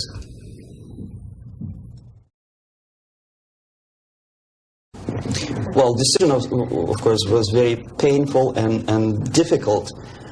But on the other hand, I didn't have any illusions or illusions about the Soviet system and communist or socialist system. It's the most rotten and unworking system in the world. Some people call it state capitalism, socialism, centralized planning, whatever. It doesn't really matter what kind of name you attach to the system. Basically, if you're a religious person, it's a devilish, satanistic system which appeals only to the most primitive, negative side of human nature. The basis of that system is denial of private property, human dignity, and personal responsibility, and of course any religious affiliation of a human being to God as a supreme being. My dissatisfaction, disillusionment, if you can call it, because I never was illusioned with the communism, started as early as from age 6, I guess. The first shock was after the Second World War, when most of the children of my age understood that United States is the friend with whom together Soviet people defeated Nazism, German fascism, all of a sudden turned into an enemy. And all of a sudden the propaganda turned 180 degrees around, and we were brainwashed in the spirit of hatred to everything which is American. But how could you explain to a child of 6 years old who owes his survival to American spam, condensed milk, egg powder, and things which you probably people never remember because nobody eats them these days, spam meat, you know what I'm talking about? How can you explain to them that these delicious things came from an enemy who wants to subvert and destroy us? It's impossible, because the child remembers when he was hungry, he was eating spam and drinking condensed American milk with the American eagle on the label. So all the efforts of the Soviet propaganda to convince me that America is bad was futile, naturally. That was the first shock. The second was this 20th Congress of the Soviet Communist Party, when Khrushchev revealed the atrocities of Stalin, terrorism, and murder, systematic murder of millions of innocent people. That was another greatest shock. And the third shock, of course, when I was already grown up, a student, invasion into Czechoslovakia in 1968. That was the last point.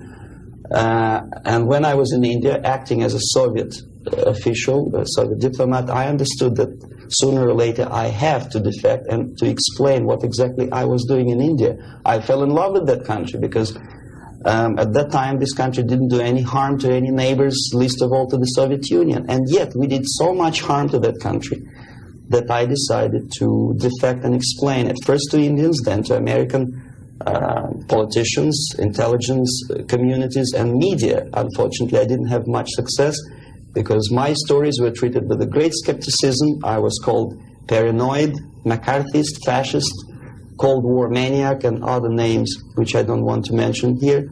And it took me quite a number of years to understand that I'm talking to people who are trying to prevent average American from knowing the truth about communism. The basic methods are not that much different from activities of any public relation officer from any big company. Say Coca-Cola, I bet. They have their own department of public relations and press relations. But the ultimate goal, the ultimate purpose is different. If Coca-Cola wants to make profit and to sell more Coca-Cola to nations of the world, the Soviet Union, the ultimate purpose of the Soviet system is not to sell anything, least of all ideology, is to destroy the civilization on which the affluence and freedom based, and replace it with a system of total control over life of human beings, the system of total exploitation. That's the ultimate purpose. My specific measures, which I was forced to do, unwillingly of course, but I had to do them just to promote myself further and further, is bribery, corruption, befriending politicians, members of parliament, influential scholars, members of civil service, businessmen. In other words, anyone who has anything to do with shaping of public opinion in the interests of the Soviet foreign policy.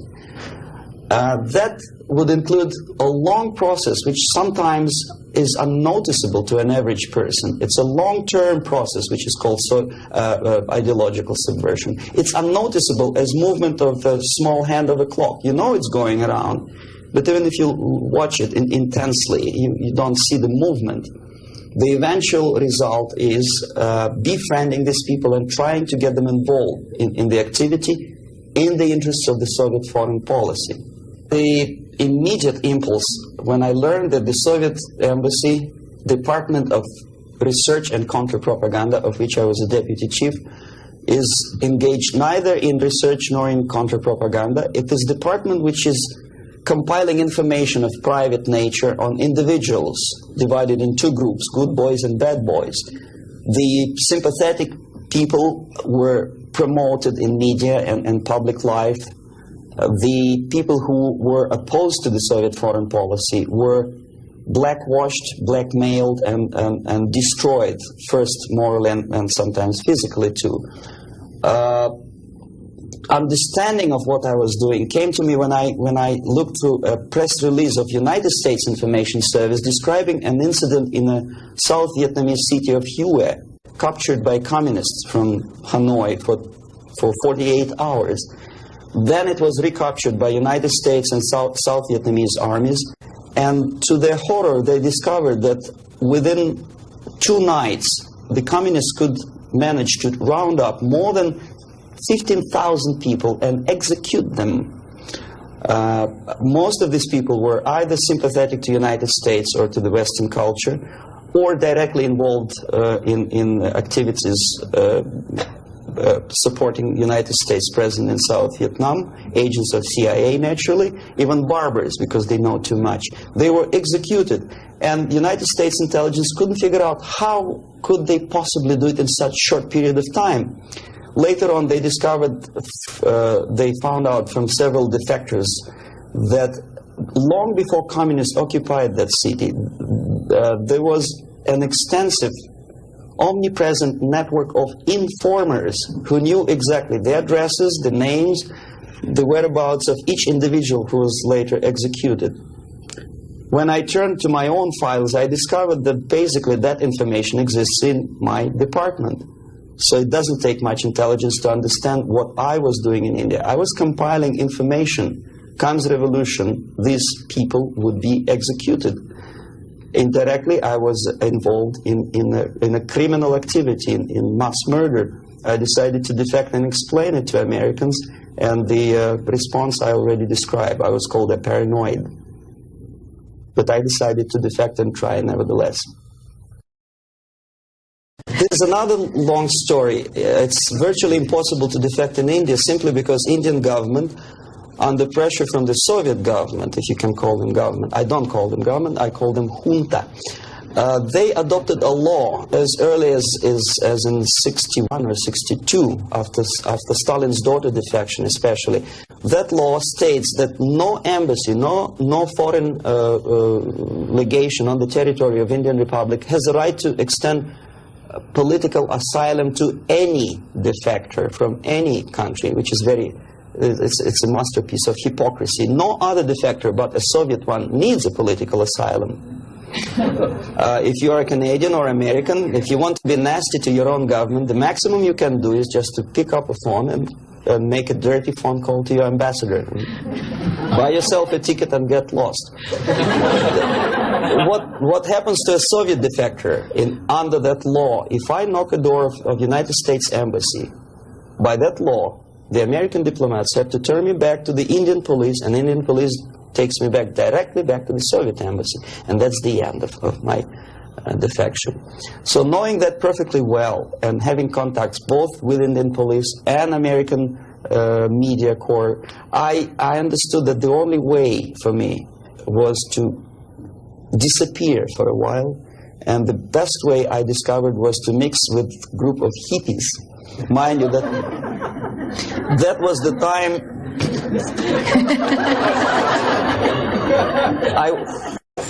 I was 13 years younger, so I looked slightly different, of course.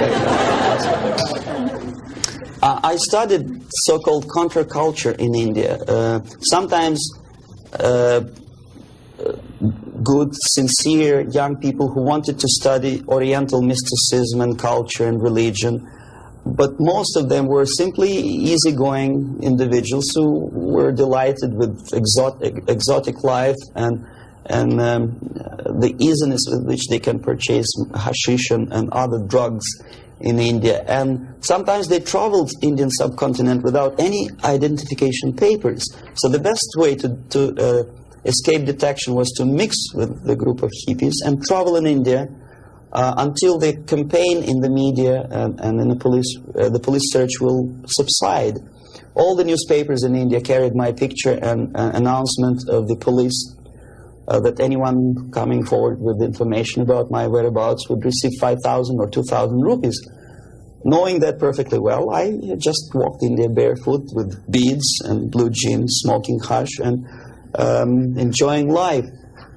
Until I found sympathetic journalists who smuggled me from India to Greece. Mind you, that was a military dictatorship at that time. Then only I approached American CIA, and they helped me to land in Canada as a legit, ordinary immigrant. So now I'm a Canadian citizen, as you can see from my patriotic tie. Canada is a kind of middle of the road country where there are so many various ethnic groups that another strange character who speaks both Russian and English and two Oriental languages, I didn't have any problem fitting into academic circles, and first being just a student at the University of Toronto, and later a producer with the Canadian Broadcasting Corporation. I think it was successful, and until and unless there'll be follow-up to that movie, it will remain as an open wound in the United States, as a scare tactic, which in this particular case I'm not sure whether KGB paid for production of that movie or not, but it's totally irrelevant. What is the most important, unless after seeing the tragic sequences of the nuclear attack, American population is not explained what to do about it. If you still stop at that and let it be, obviously, this is the scare tactic, this is the greatest harm done to United States by Americans, by American filmmaker. I bet Andropov and all his disinformation system could not possibly do that much harm to the United States. When you see something obviously sponsored by the Soviets, you understand, well, this is propaganda. You may or may not agree with this depending on your background and intelligence and education. But here it's a subtle approach, playing on the most sensitive strings of your soul, appealing to the most basic instincts of human nature, survival. But there are no answers. How to survive? Well, obviously, disarmament is not the answer, simply because some people naively expect Andropov to blush out of shame and reduce the number of warheads. It doesn't happen this way. We are facing unresponsive, irresponsible group of people for whom nuclear war is not a theory, it's a practice, and the military strategy of the Soviet Union is designed to do nuclear war and to survive and possibly to win. I started my military training when I was 6 or 7 years old, when I entered secondary school, and I graduated in '63 after almost 15 years of continuous training as a junior lieutenant of reserve of the Soviet Army. And psychologically, every Soviet citizen is well prepared for war, nuclear war. And technically, he is equipped with facilities and the knowledge how to use it in case of war or natural disaster. It doesn't matter. Survival tactics and survival methods are taught extensively in various manners. They are exposed to documentary movies about nuclear war. They know the technical data of radiation or contamination of air and land.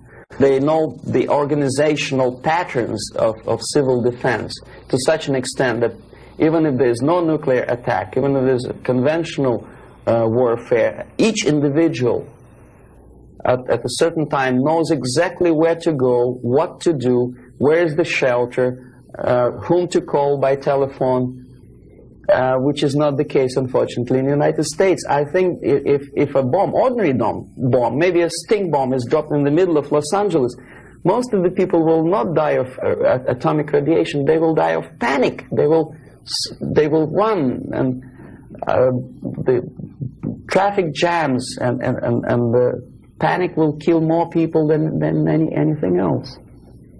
And where do they go? Is there any literature about how to protect an individual? Is the medical first aid treatment? It's not taught to kids in American colleges, unfortunately. For example, there's obvious tension in the world. Television newscasts inform American family about happenings in East and West Germany. And only at the last moment they decide to bring the canned food down to the basement. It's just sheer idiocy. Why not to have them in the basement at peacetime? Number two, there's very realistic picture of what happens when the first nuclear bomb strikes a big city, Kansas City, I think. And people start, a big panoramic picture shows almost an anthill when people are disoriented totally. That would produce love in Russia, because unlike that, Soviets know exactly what to do. There'll be much less panic, if at all.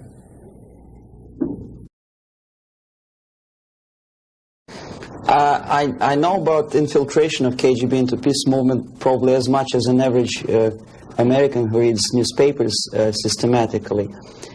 But obviously I'm aware that the World Peace Council is a front organization of the KGB. Ramesh Chandra I know personally, both in India and USSR.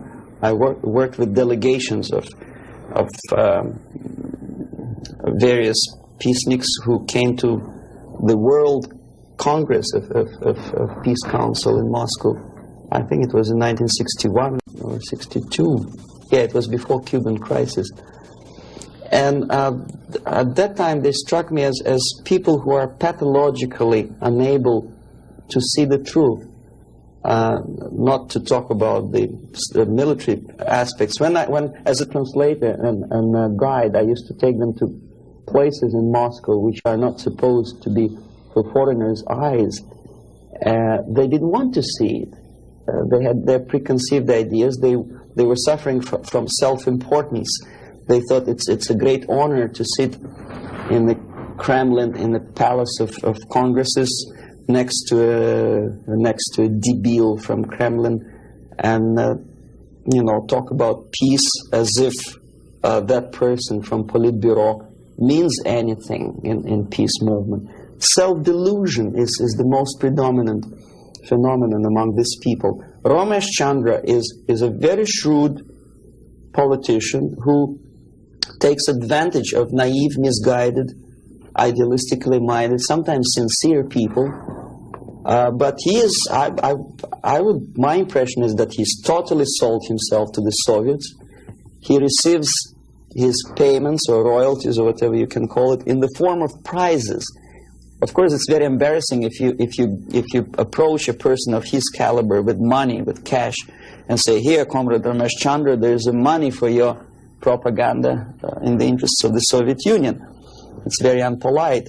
So instead, the Soviet Union creates artificial international bodies such as Jawaharlal Nehru Peace Committee, which consists of various progressive leaders, writers. Sometimes they're known figures and philosophers, educationalists. Sometimes they probably feel that if there's no other possibility to express the desire for peace, at least there is some legitimate overt activity where they can express themselves. That's okay. And they think they are too smart not to see that part of it is Soviet propaganda. Okay, we are smart. We are not going to allow them to use us for propaganda purposes. This is wishful thinking, because after 5 or 6 visits to USSR, everything is paid by the Soviet government. After spending several vacations on a Black Sea coast in luxurious atmosphere with 2 or 3 nice girls, interpreters, lots of vodka and caviar, books published, rapid books which nobody reads in the United States, all of a sudden published in millions of copies in USSR in various languages, that tickles their ego. They think they are somebodies all of a sudden. It's difficult to resist the temptation. Ramesh Chandra is exactly that type of personality. He was approached at a very early stage, and he didn't have willpower and moral principles to resist the temptation, to resist the approach. And by now he's just a pawn in the game, high-ranking pawn. And if he is dismissed or dies natural death, there will be another, the line of people who would like to take his place. Yes, KGB takes very active part in the peace movement, and if these people were sincere as they say they are, they would start demonstrating in Kremlin, or I mean in Red Square, not in Washington, D.C., or in the Central Park in New York, or in Los Angeles. But they don't have courage, they don't have guts to go to Russia and protest against the nuclear armament of the Soviet Union. Therefore, I agree that they are misguided, but I think they are cowards. They are unprincipled, dishonest people. And there's no justification that they are misguided or poorly informed. It's their fault that they're poorly informed. There's enough information, there's enough possibility. In case of United States citizens, there's enough freedom to do what their consciousness should tell them to do. Go to Russia and protest against armament. It doesn't take much courage to take part in demonstration in Los Angeles. But if you're really genuinely concerned about peace, tell it to Brezhnev, tell it to Andropov, and we'll see how courageous and sincere you are. They don't do it. Well, the greatest strength, I think, is the basic principle of American democracy, common sense, and the value of the principles of private property and respect to human dignity and individual rights. The weakness is the permissiveness and lack of moral stamina, which, if you are a religious person could be interpreted as probably alienation from religion, alienation from God.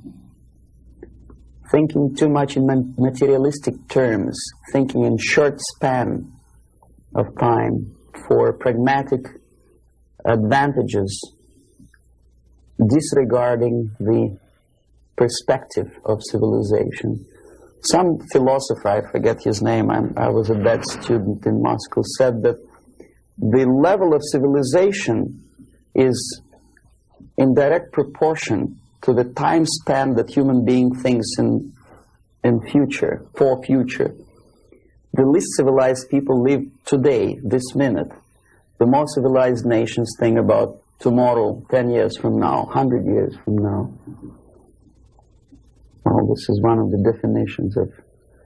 Unfortunately, Americans are made to think in shorter and shorter time span terms.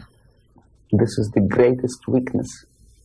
So therefore, enjoy life and make love, not war.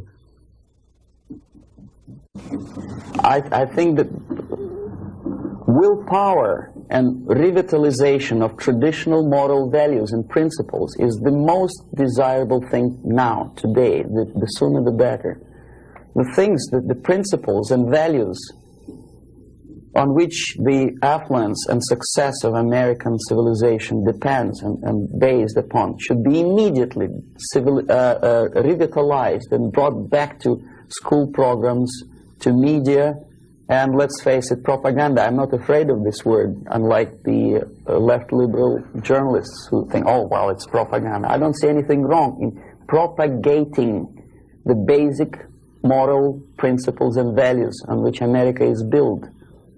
Willpower, faith, unshakable faith that this country, this civilization is right and the enemy is wrong. No amount or no number of nuclear warheads and no size of the army will help United States to survive, whether there's nuclear war or conventional warfare. Vietnam proved very clearly that with all the technology, with all the supersonic bombers and napalm and whatnot, electronic gadgets and cold beer and Coca-Cola, you cannot defeat an enemy unless you are fighting and have faith in the righteousness of your fight. So that's the most urgent thing, I think. Wake up and convince yourself that you are on the right side. There should not be no neutralism or objectivity. Or objectivity is good when you are discussing philosophical concepts. In today's world, if you are neutral, you are already an enemy of your own country. You have to actively take part of your country, your side. One of the reasons of my defection is that I took side. I was decided to take part, to take choice, to make my own personal choice. For some strange reason today it's very fashionable, it's considered to be an intellectual chic, not to take sides. Academic media, academic circles, Hollywood stars, politicians, they think it's very fashionable, it's intellectual to be non-allied, non-committed, neutral. It's not intellectual, it's suicidal.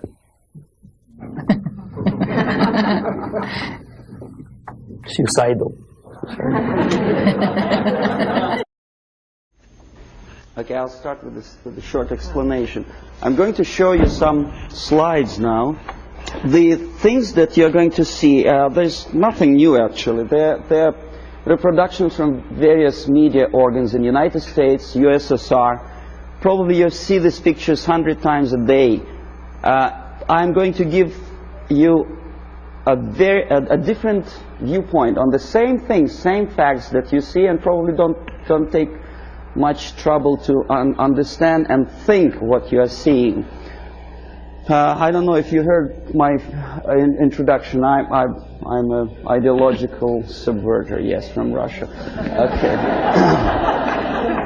Okay, the idea of showing the slides to you is just to provoke questions in your mind, and later on, if you still have patience with me, I will explain how exactly the system of ideological indoctrination and subversion works. Well, we know that we are living in a time of peace, and we know that recent walkout from the Geneva talks by the Soviets is centered around the nuclear arms and rockets. We don't see much about the Soviet preparedness, a Soviet viewpoint on the military strategy. Well, this is a selection of pictures, only pictures. Confucius said that one picture tells more than 1,000 words. These pictures are from everyday newspapers in USSR. This is what a Soviet citizen looks upon every day. Basically, this is a militaristic spirit, pictures of foreign delegates observing the rockets passing the Red Square. The idea of invasion, unlike in the United States, is not being criticized by the Soviet media at all. On the contrary, it's being forcefully encouraged from the age of, say, 5 or 6 year old. Every Soviet student or schoolboy has to go through military training. This is a picture from a special military school where young kids, well, maybe 4 or 5 years old, are being trained to be future officers of the Soviet army. That's what they do when they grow up. These are the Soviet sailors, Navy officers in a foreign country. We criticize a lot American presence in foreign countries, but we never criticize and we never pay too much attention about these planes landing with ammunition and firearms in, say, countries like Ethiopia. These are the pictures in Time magazine which probably you've seen and then forgotten about it. These are the Soviet tanks on foreign territory. Are there any protest demonstrations in Los Angeles or New York City? No. These are the Soviet military advisors. Nobody tells them Russians go home. How it starts? The media obviously plays a great role. This is a political cartoon from a Western newspaper. You see, it was published sometimes after the Second World War.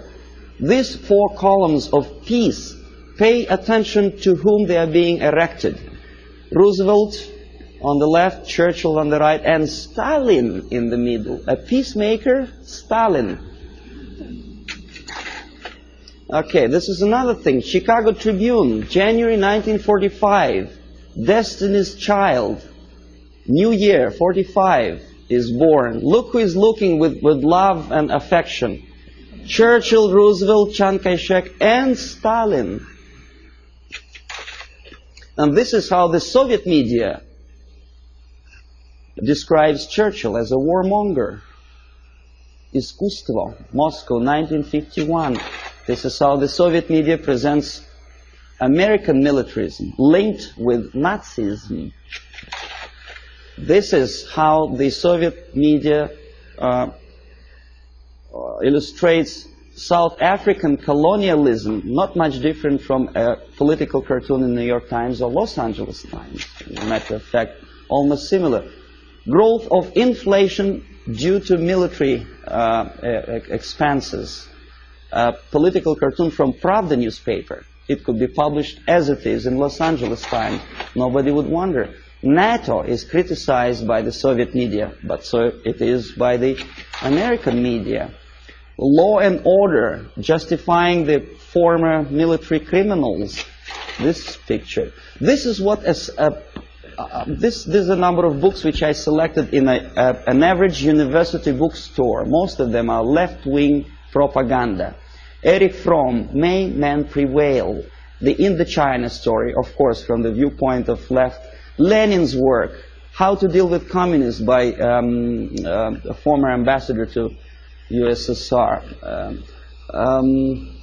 Marx and Engels, Lenin, Herbert Marcuse. The communist movement. These are the books which are included in the list of reading for an average student of political science department in any college of Canada or United States. These are the books which are on sale in United States and Canada. Soviet propaganda. These are the booklets and magazines published by Novosti Press Agency, for which I worked for 12 years. No restriction for these booklets. I found them on the campus of Toronto University. Half of these books I edited myself when I was working for Novosti in Moscow. This is a very interesting thing. It doesn't say much unless I explain what it is. These are the seals attached to crates of books imported from USSR to Montreal. As you can easily see, the seal is unbroken, which means that the customs in Canada didn't bother to see what's inside. And as I know from my personal experience, we used to import machine guns, AK-47 and ammunition through India to Bangladesh in exactly the same crates, signed printed matter to Dhaka University. This is what editor of Time magazine suggests you to read at the time of invasion, fall of Southeast Asia to communists. Solzhenitsyn's Gulag Archipelago is on the bottom of the list according to the editor's choice. Why on bottom of the list? These are the books which are never included in the list of compulsory reading to in any university or college in the United States or Canada. Look what the student is missing. The Death of Stalin, Childhood in Prison, Ferment in Ukraine, Russian Secret Service, The Great Terror. These are the books which for some strange reason Americans are denied the freedom and right to read. Why America is in global retreat? Have you ever seen this book on a campus? No, of course not. I know that. Anthony Sutton, National Suicide. Have you ever had a chance to read that book? Oh, you had? Well, good.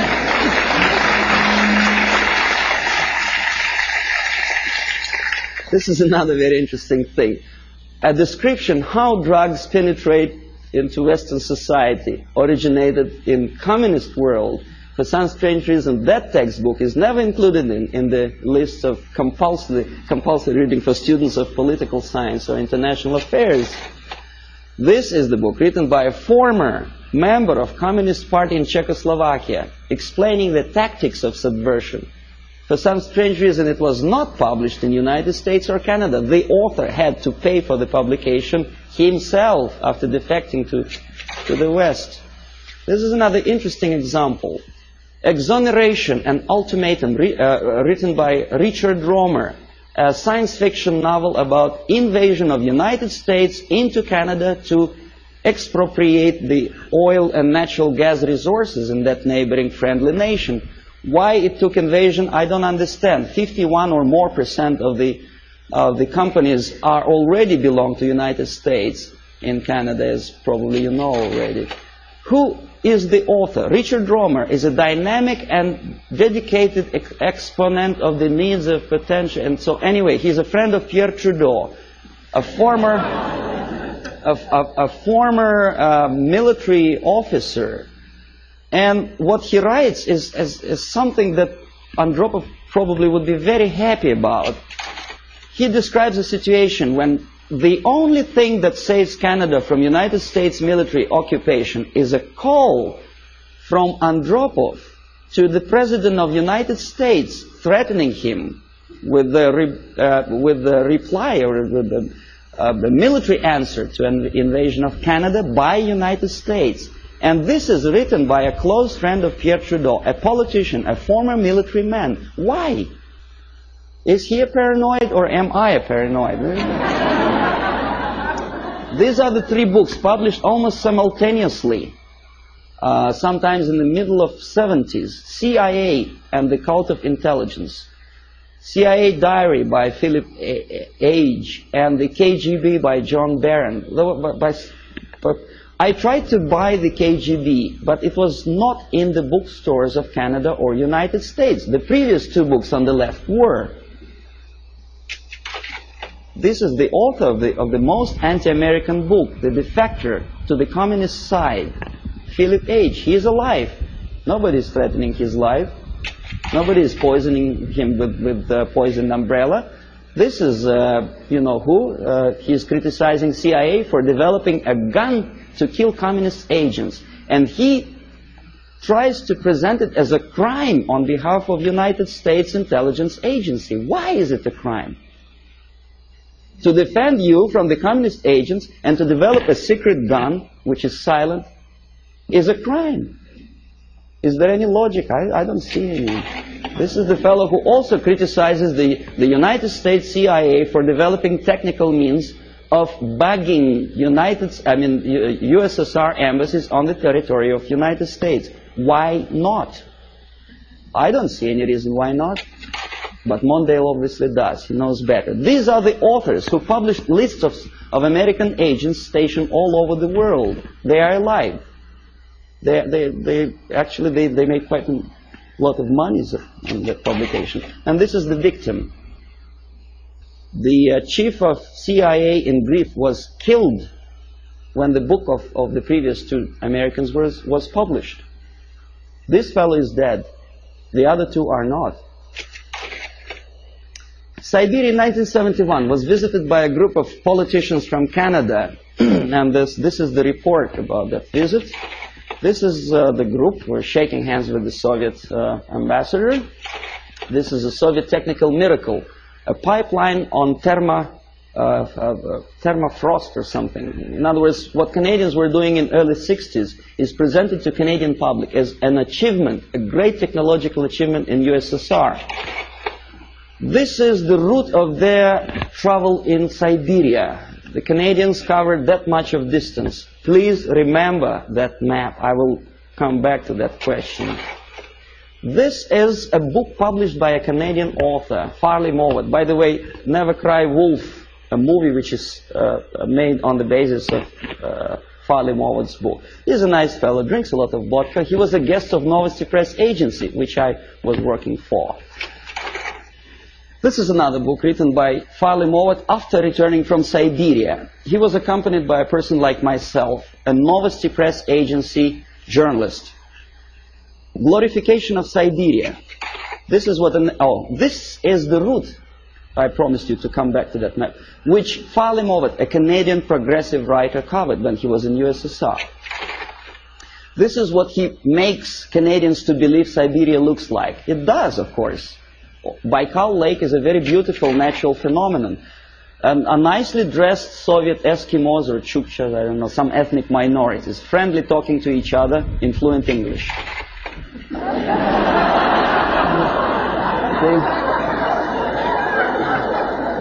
The nice motel somewhere in the middle of Siberia. Huge electrical projects. It is true, it is built, but they never mentioned by whom. And this is what I eventually wanted to show you. These are the two routes. First one in red ink by Canadian government delegation. In blue ink by the author Farley Mowat, accompanied by Novosti Press Agency. The black dots are locations of Soviet concentration camps. These people were shown the places where the slave labor is being used by the Soviet government, if you call them government. I call them junta of mass murderers. But there is not a single mentioning, not a word, that those beautiful electric stations were built by slave labor. This is what Canadian reader will never see in the report by Canadian politicians or the progressive writer Farley Mowat. You say, well, that's Russia. This is not a kindergarten. This is a prison for children of prisoners. These are the houses. If an American contractor would build a house like that, I think he will end up in jail. But this is what is being shown to some naive foreigners as achievements of Soviet technology. Naturally, if you follow the editor's choice and advice, you will never understand that the description, the most detailed description of Soviet concentration camp system is put on the bottom of the list. You say, well, maybe in USSR, the concentration camp is nothing surprising. Well, this is a concentration camp in Southeast Asia. in Cambodia. Same thing. Slave labor. This is what happens to slave laborers when they don't obey the orders. They are being executed, not by firing squad, because bullets are too expensive, by shovels, crushing skulls. This is the victory of communism for you. This is what happens to their children. And this is the originator of this slaughterhouse, Cambodian Premier Pol Pot, during interview with Time magazine. Very nice, plump, fatherly image. You are made to believe that Holocaust happened during the Second World War is something that may happen again. It may, but the originator of it may not necessarily be the Nazis. We don't have any Nazi submarines roaming around the shores of the United States and Canada. We have liberation forces. That's what Holocaust. This is happening right now after the so-called National Liberation Movement. This is a still from a movie, Holocaust, a television production. The Nazis are shooting the prisoners, the Jews. We are made to, well, it's horrible, of course, there's no denial. It happened many years ago, and the tactic which I will explain you later, if you have patience with me, is sidetracking your opinion from present danger to the past. From this is present time, this is past time. This is happening right now in Asia, Africa, and Latin America. Is there any movie about Holocaust which happens now? No. This is what happens in, well, it did happen in Rhodesia before it becomes Zimbabwe. It's a black girl, by the way, not a white one. This is the result of the socialist movement. These people were killed by those who are now in power in Zimbabwe. And we call them reverend bishops or whatever. This is the supply of Soviet arms to Rhodesia before it turned into Zimbabwe. And this is a very interesting picture. A poor South African is showing his internal passport, saying that there's no freedom and he has to live wherever he's assigned to live by the police. For some strange reason, not a single media outlet in the United States makes a comparison, because in Russia every citizen has a passport like that.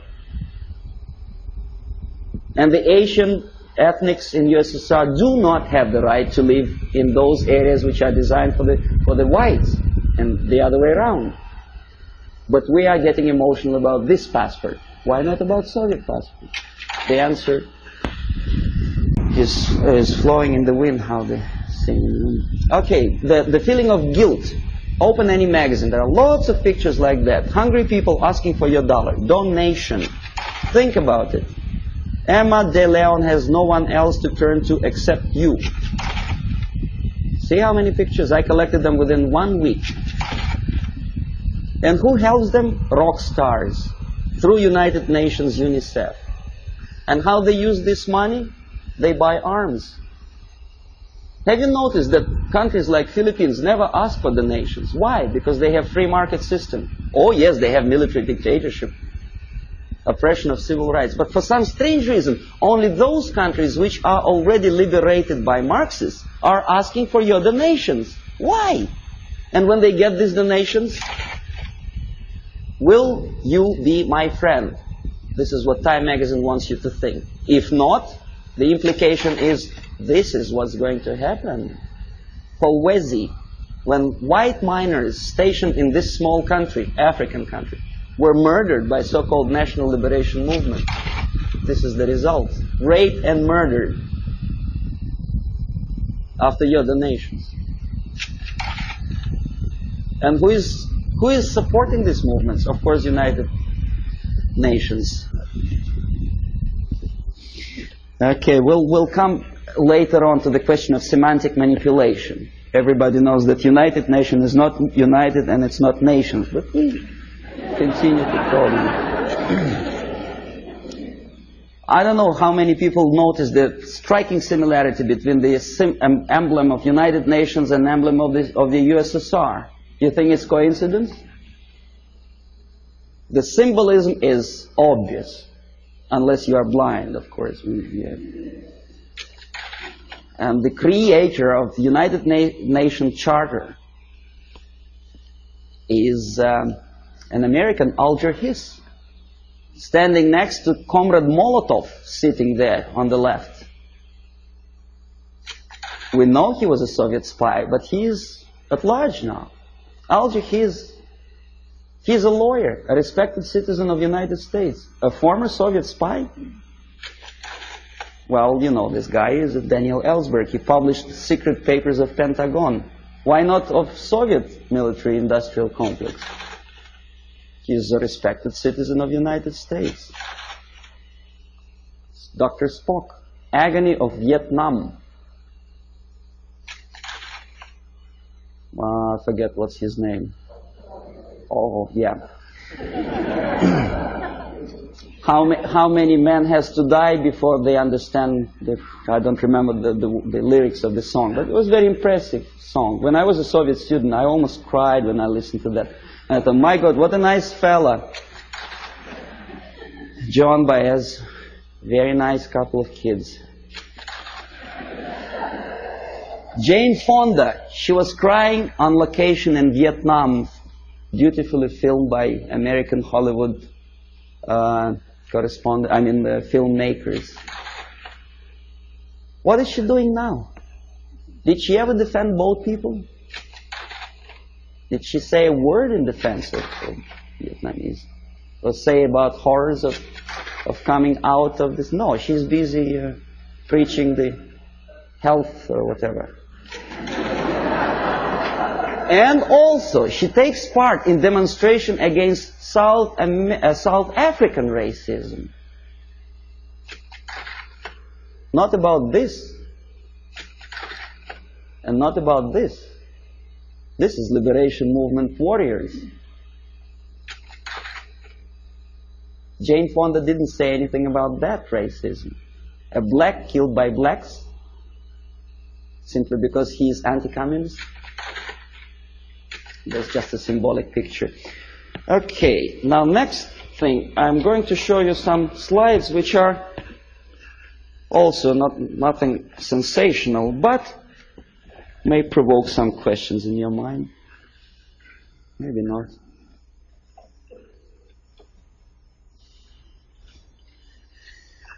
Okay. The more questions you have, the better, because we'll come to systematic explanation of the phenomenon later. Now I want you just to get excited. Hollywood actress talking to Fidel Castro. Nothing wrong, of course. Depends what is the message or what's the subject of talking. I bet you never heard about this fella. He's an American singer, Dean Reed. He's singing in Moscow for some strange reason. And you know what he's singing about? Oppression, civil rights in USA, and about poor Americans who cannot survive. Well, I don't want to be too critical of Catholic Church, but some statements which he made at the earlier years of his becoming a pontiff of Catholic Church, strikingly unpleasant to me. Communism and church can coexist. Can they? Well, you should ask Russian Orthodox priests who were literally exterminated by the Soviet communists. Communism and church can coexist. I don't think so. Catholic Times. I collected this newspaper in a Catholic church, which I attend, although I'm Orthodox Christian, as Russians, most of them are. But I do come to Catholic church because my wife is a Catholic, so I don't see much difference, because God, I suppose, is one, so Jesus Christ is also the same, which church, whichever you go. But Christians and socialism is something that doesn't really appeal to me. I don't know, how about you? social justice central to gospel. Is it? I never heard about it. Join with Marxists? It's from the same newspaper. And that's how they joined with Marxists. Nicaragua, before Sandinista came to power. A priest with machine gun behind his back. And the machine gun, of course, Kalashnikov, if you know anything about machine guns. Okay, then there are some strange deviations from religious path. What's his name? Jim Jones. Reverend? Nice looking guy with adopted kids and shaking hands with a politician, Mayor George Moscone in 1976. Very nice. That's how it all ended, you remember. More than 900 people who poisoned themselves together with their kids in Guyana. This is a very interesting picture. It's not very clear. Instead of Jesus Christ, they put a naked lady, you know, in the church. Strange, huh? Of course it's strange. Crucifix of a woman for Palm Sunday. Boy, Jesus Christ would turn in his grave if he were in grave.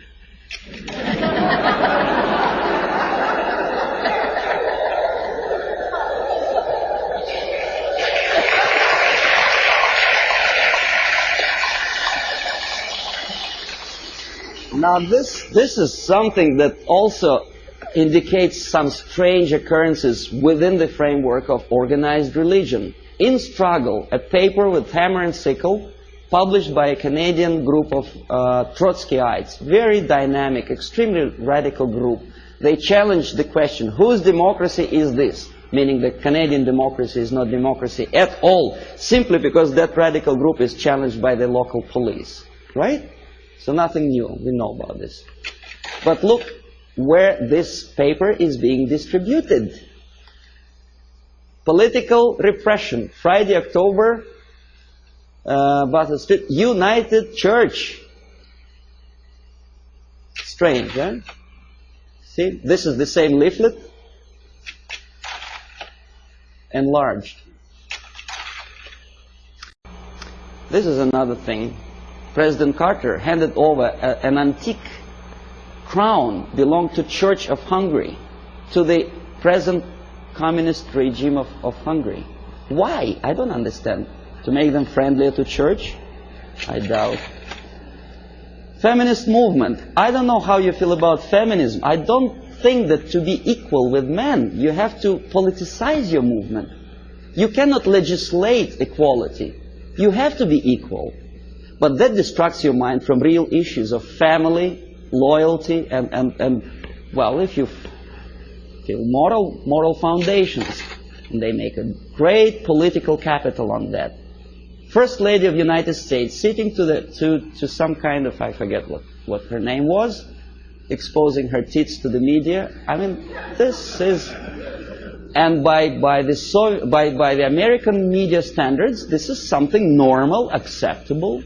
A First Lady of the United States together with a lady who burns her bra.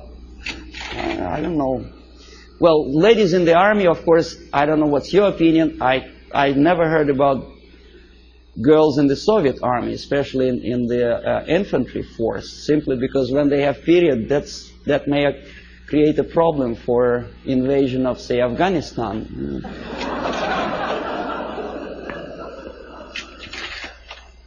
Again, the homosexualism. To be honest, me personally, I don't like the idea of homosexuality. I think it's unhygienic. But homosexuality in the army, making heroes of them, gays on the march. Why? Why to have copulation in a natural manner deserves a public opinion, attention, and a political force? Why to politicize something which doesn't belong to politics at all? In the Soviet Union, we have a joke: don't mix politics and prostitution; they are already mixed. We know perfectly well this. The medical science proved that homosexuality leads to distortion in human psychology. This fellow killed 15 kids after molesting them sexually. We know that most of the agents who were recruited by KGB, including McLean and Guy Burgess, were homosexuals. But we are reading in the media that this is something acceptable. More than that, we are made to believe that these people deserve equal rights and respect. Well, that again is a debatable question, whether to like or not to like certain type of music. Me personally, I don't. These two nice ladies, one is younger, the other is a little bit older, both of them wanted, for some strange reason, to shoot President of the United States, defending the environment of the United States, the green trees and vegetation. Why it takes death of United States President to defend the environment, I don't understand. If you do, please explain.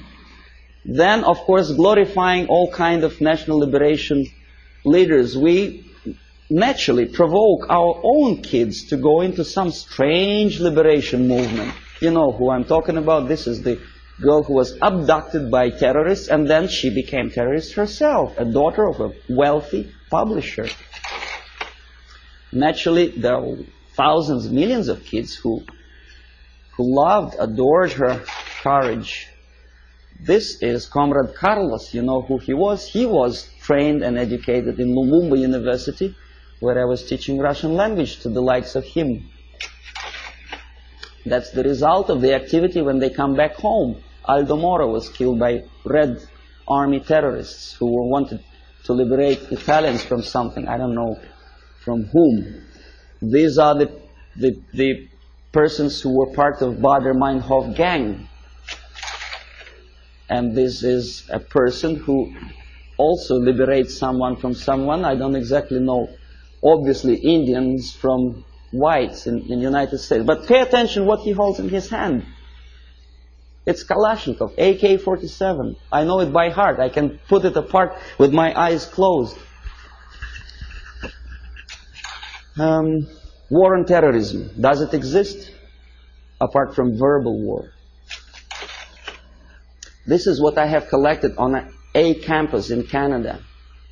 Carleton University, Ottawa. Left-wing tabloids. That's how they instill in the minds of people, young people, that to fight is the only way, the violence, death is the only way to achieve rights of Palestinian people, other people, Quebec separatists, and jobs and peace. Obviously, you cannot get job if you spend all your time walking up and down streets with posters like that. You have to go to a place where the jobs are. And of course, to find a job, the most unsuccessful way to find a job is to read papers like that. Don't feel like working. This is something another. This is a Playboy magazine. Probably you heard the story about Larry Flint, how successful is he to attract attention of media and public opinion by doing crazy things, getting involved in court case of the car manufacturer. Why he wants to do it, I don't know, but what he does attracts some strange mass attention. Playboy magazine makes jokes about Russian sex. That's the image they want to present to American people. But they don't explain to American people that the process of demoralization is not a question of joke. This is Portugal after socialists came to power. On your left is a prostitute who was imported from East Germany to Lisbon. A communist prostitute in a country which is just had its successful socialist revolution. Very interesting. What for? To make money? No, I'll tell you later. On the right, pornographic literature in a country with strong Catholic moral principles. Well, I don't know how many people of you like to drink alcohol. I did. But I noticed that some ads in magazines have some strange desire to joke about alcohol. And the jokes are closely related to justification of Soviet, Russian presence. A prominent Russian joined the Secret Service. something to joke about while you drink vodka. I don't see any humor in that. Do you? I don't know. Okay, this is a number of advertising of alcohol for which Canadians get into hot water. Comes the revolution, anyone can drink McGuinness vodka. Alberta vodka is superimposed on the picture of cruiser battleship Aurora. I don't know how many of you know that this is a historical relic in USSR. The revolution, communist Bolshevik revolution, started with the cannon fired from that battleship. And obviously Soviet embassy was insulted, so they sent a protest note to Pierre Trudeau, and the picture was removed from the magazine. When I was teaching at Carleton University in Ottawa, my superiors forced me to do an IQ test with two groups of my students. The idea was to answer about 100 questions, to give answer, yes, no, or undecided.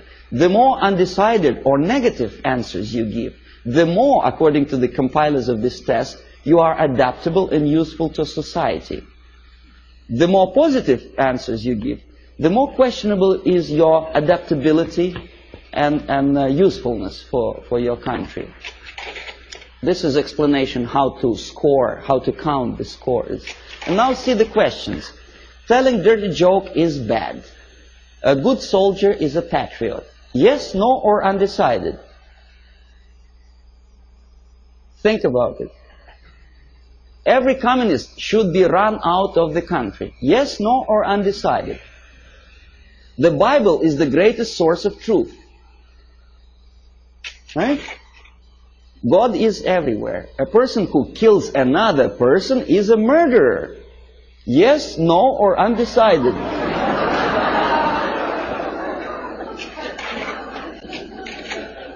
Okay, now, if you don't believe me, let's come back. See, I want to repeat you once again the conditions of the scoring. The more undecided and negative answers you give, the more you are adaptable and flexible and useful for the society. Do you understand what they are doing to kids? Okay, they are doing two things at a time. They teach them moral relativism. They teach them how to lie to get a greater score. Because obviously a child would say if a person kills another person, he is a murderer. But for the sake of getting a higher score, obviously a student would put no or undecided. So you teach your kid how to lie to be successful and to look adaptable and useful for society. Well, obviously I had to do that test, but I added one more question to that thing. My own question. I said, what kind of society you are going to be useful to?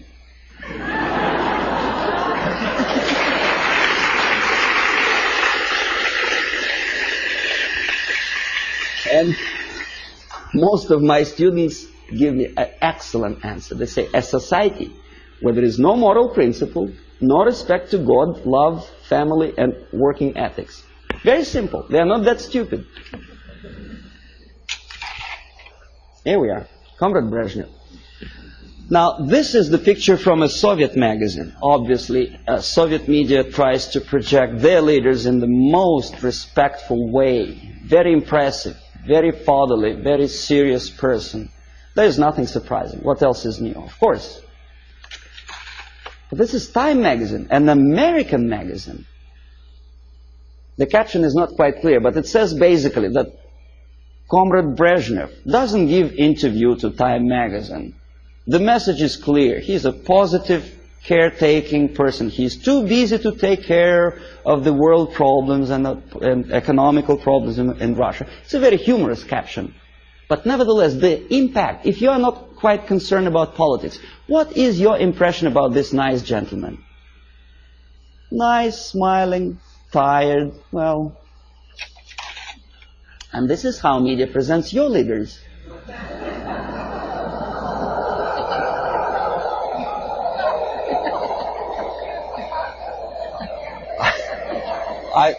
I don't know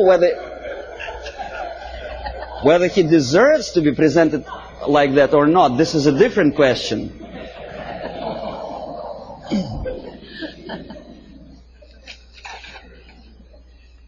This is Prime Minister of Great Britain about 10 years ago, together with Beatles.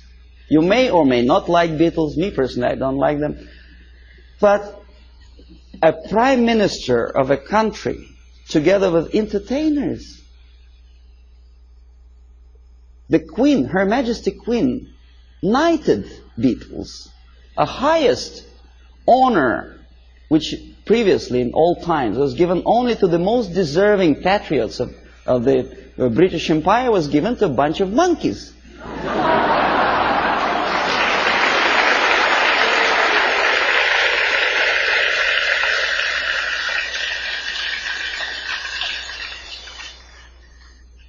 Valéry Giscard d'Estaing is playing football. He's our guy. He plays piano. No, never mind what he does for politics or world problems. He's nice, charming personality. Helmut Schmidt is taking part in a circus performance. Nice, charismatic leader. Never mind what his policies are. He's popular. He's in the section of People of Time magazine. First Lady of the United States together with the pop singer, folk song singer. Well, so what? You know, we had a saying in Russia that in old times, clowns were entertaining the royalty. Today, the mightiest of the world think it's a privilege to appear with entertainers. It's just the reverse of the old principle, you know. They are the entertainers of entertainers because they want it for their political career. Ed Kennedy dances in Moscow. Why? I mean, is that his business to go to USSR? Why doesn't he occupy himself with something more relevant to the urging problems of the world? He thinks he is going to be popular. In America, maybe, but in Russia, they look at him as a schmuck out of his mind.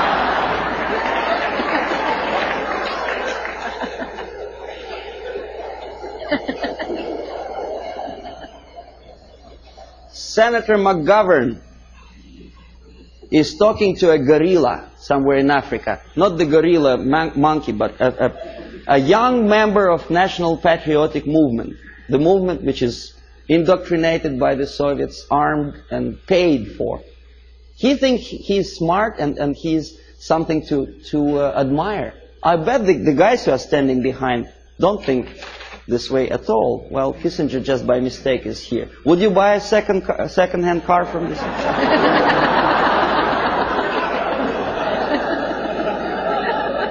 Pierre Trudeau, Prime Minister of one of the most developed industrial nations, independent nation in the world, is befriended by Fidel Castro.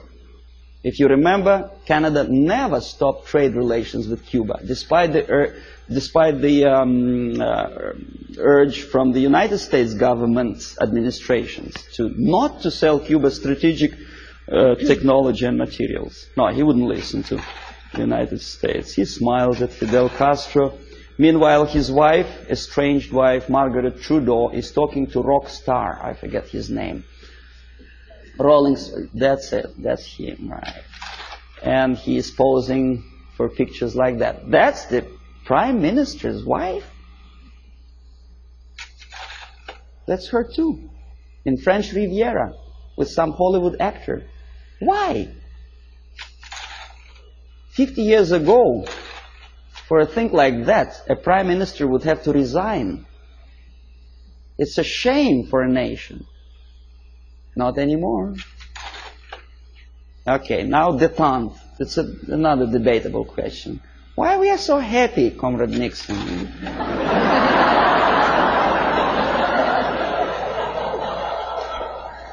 What is so funny? I would like to ask. Yeah, smile again. Why? He's standing next to a mass murderer and he's smiling. Why? Pierre Trudeau also attentively listens to Comrade Brezhnev's, I don't know what. West German chancellor is helping Comrade Brezhnev to stand up because the senile leader of Russia is unable to stand up without Western aid.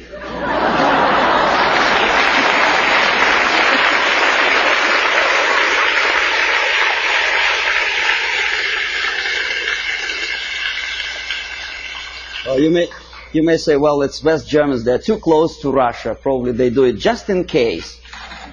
Okay, here's the same thing. Carter is helping. The president of the mightiest power in the world, United States, is helping Comrade Brezhnev. You remember the incident when Brezhnev almost stumbled down the staircase somewhere, in Vienna, of course. And thanks to Carter, he didn't fall.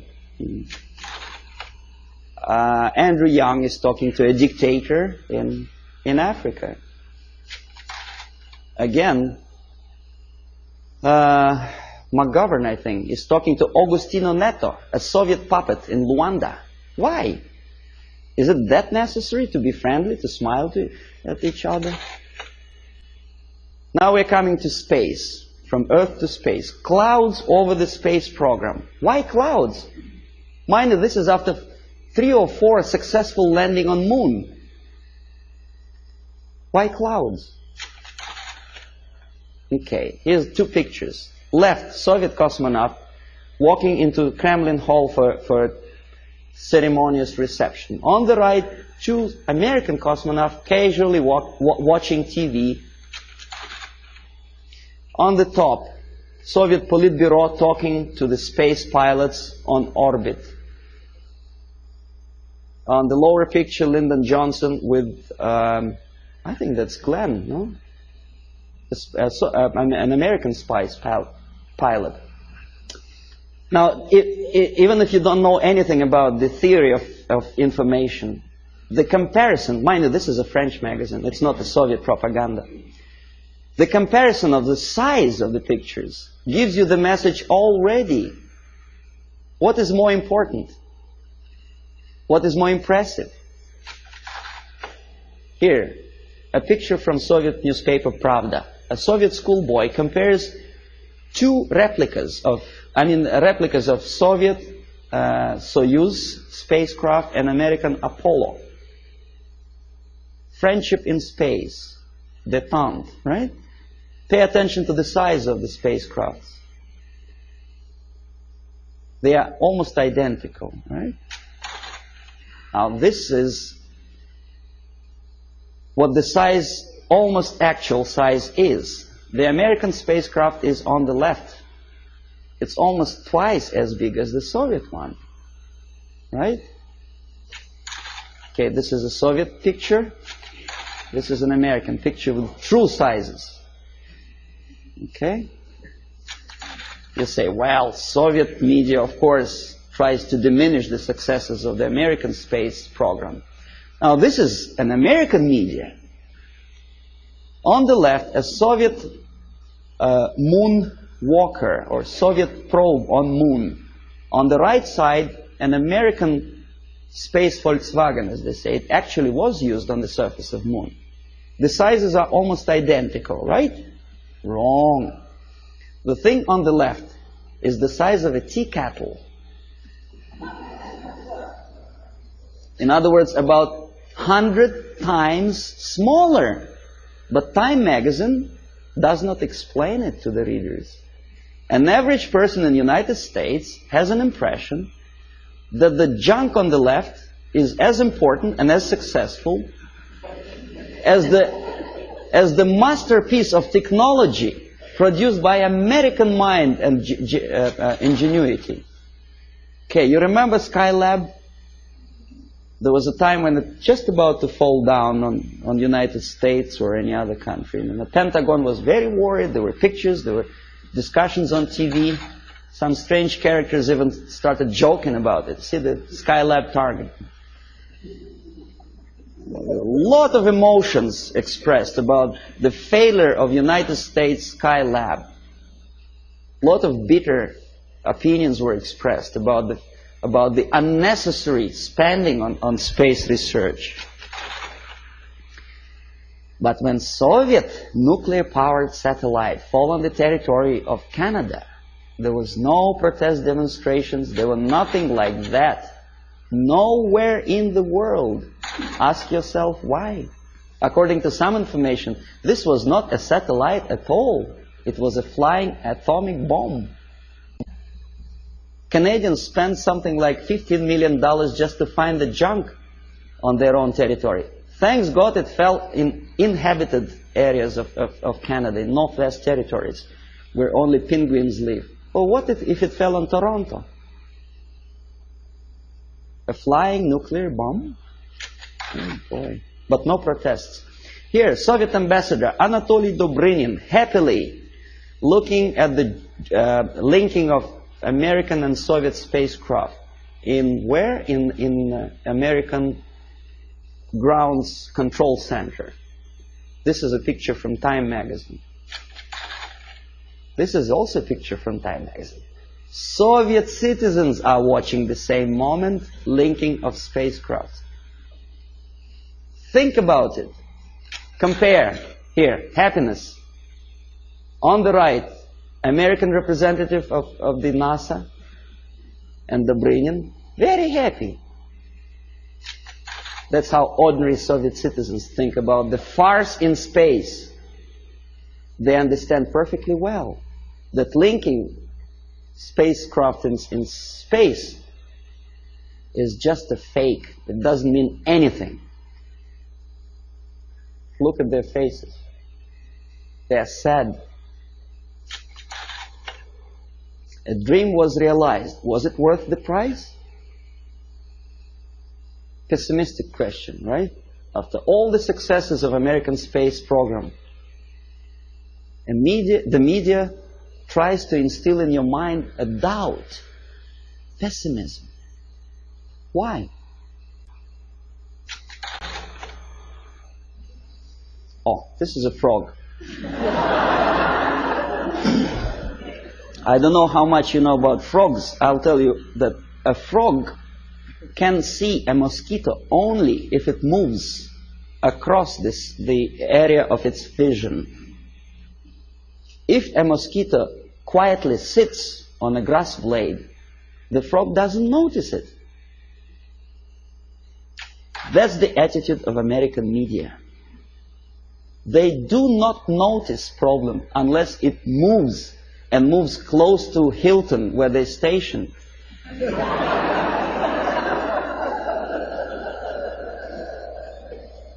These are the people who may file a suit against me if I call them liars, but that's exactly what they are. They've been lying to you for years and years about the situation in Vietnam, in Russia.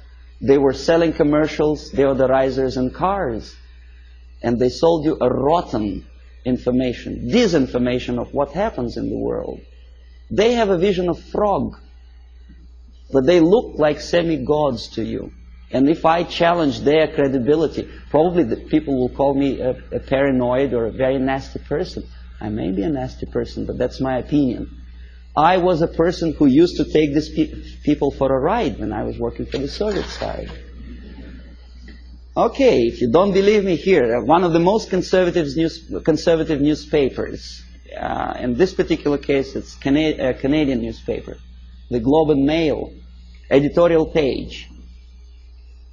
Nothing special, right? The malaise of liberal democracies. Saving Bhutto, former president of Pakistan, called priority. And then there is another article on the right here. U.S. out to dominate Pacific, Russians claim. Well, obviously somebody's opinion, right? Nothing unusual for an average reader. Russians claim that United States out to dominate Pacific. The idea is that, well, United States is obviously aggressive and they want to dominate something and Russians are unhappy about it. Somebody says. You read an article and probably you may agree or disagree, but you have a feeling, the message of urgency. The nasty Americans again out to dominate Pacific. Now look who is the author. Alexander Malishkin, Novosti Press Agency. Not a word. Who is Malishkin and what is Novosti Press Agency? An average reader will accept this article as a legitimate, overt expression of an ordinary journalist. It is not an opinion. It's a fabrication by an extension of KGB. Novosti Press Agency is an organization for which I worked for 12 years. This is highest example of dishonesty and disinformation. Just one line more would explain to an average reader what is that he is reading. But alas, there is no explanation. Now this is the monument to Mother Russia in former Stalingrad. Now it is Volgograd. The statue is designed to instill feeling of patriotism and I don't know what else. Pride maybe for the motherland. These are the pictures of construction, high-rise apartments in Moscow, glorious achievement of Soviet technology, caviar as an average staple food of Russians. These are the minks and furs that Soviet citizens wear. You know, that's how they look when they relax. Fat, nice ladies, you know. You think it's Soviet propaganda? No, comrades. This is also some fashions, latest fashions from Russia, right from Kremlin, for an average Soviet housewife. Well, obviously, it doesn't take much intelligence to understand that this is not quite true. And obviously, it has something to do with the Soviet propaganda. The myths and the realities of the KGB, you see, you don't see the... From Stalin to Kosygin, The Myth and the Realities, by Avril Harriman, a former ambassador of the United States to USSR. Very complimenting article to the Soviet system. And this is where it comes from. You thought it was from a Soviet magazine, right? No, it's from Look magazine. An American magazine which published that crap. If you don't believe me, I'll tell you that I was a person who accompanied a group of journalists from Look magazine when they came to Moscow on invitation from Novosti Press Agency. I made them to publish that thing, for which I was awarded, I received the bonus, a free ticket to Italy for a week.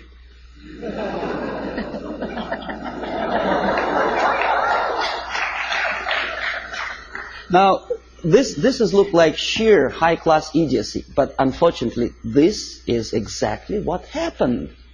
It didn't took me much effort to convince the Americans to tell the American journalists from Look magazine to bring back this magazine, to dedicate the whole issue to the glorious anniversary of Soviet Revolution. This is what you were reading in your American magazine. This is how an average American perceived the Soviet way of life. A happy Soviet citizens. This is what an average girl in Russia wears. This is what they eat and drink. This is how they build their apartment houses. And this is how they're fiercely patriotic. Amazing. Anyway, so I will explain you how it all happens. The last two pictures I will not comment. I want you simply to look close into these eyes.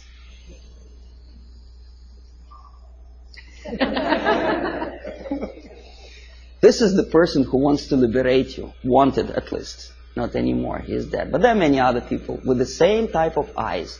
If I were a deeply religious person, my answer to that picture would be, these are the eyes of a Satan. Yes. Nice fellow, right? United Nations celebrated back in 1969, I think, the 100th anniversary of his birthday. The greatest leader of mankind. God forbid us to have leaders like that. Well, that's all. Well,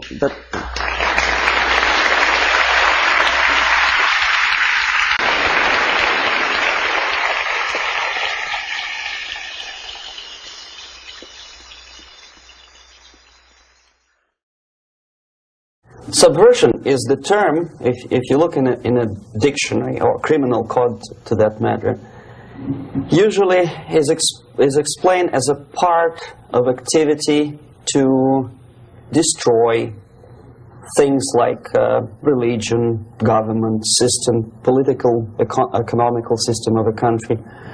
And usually it's linked to espionage and such romantic things as blowing up bridges, sidetracking trains, cloak and dagger activity in Hollywood style.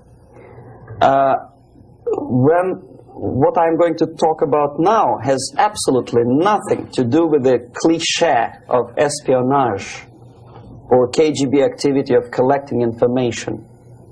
So the greatest mistake or misconception, I think, is that whenever we are talking about KGB, for some strange reason, starting from Hollywood movie makers to professors of political science and quote-unquote experts on Soviet affairs, or Kremlinologists as they call themselves, they think that the most desirable thing for Andropov and the whole KGB is to steal blueprints of some supersonic jet, bring it back to Soviet Union and sell it to the Soviet military-industrial complex.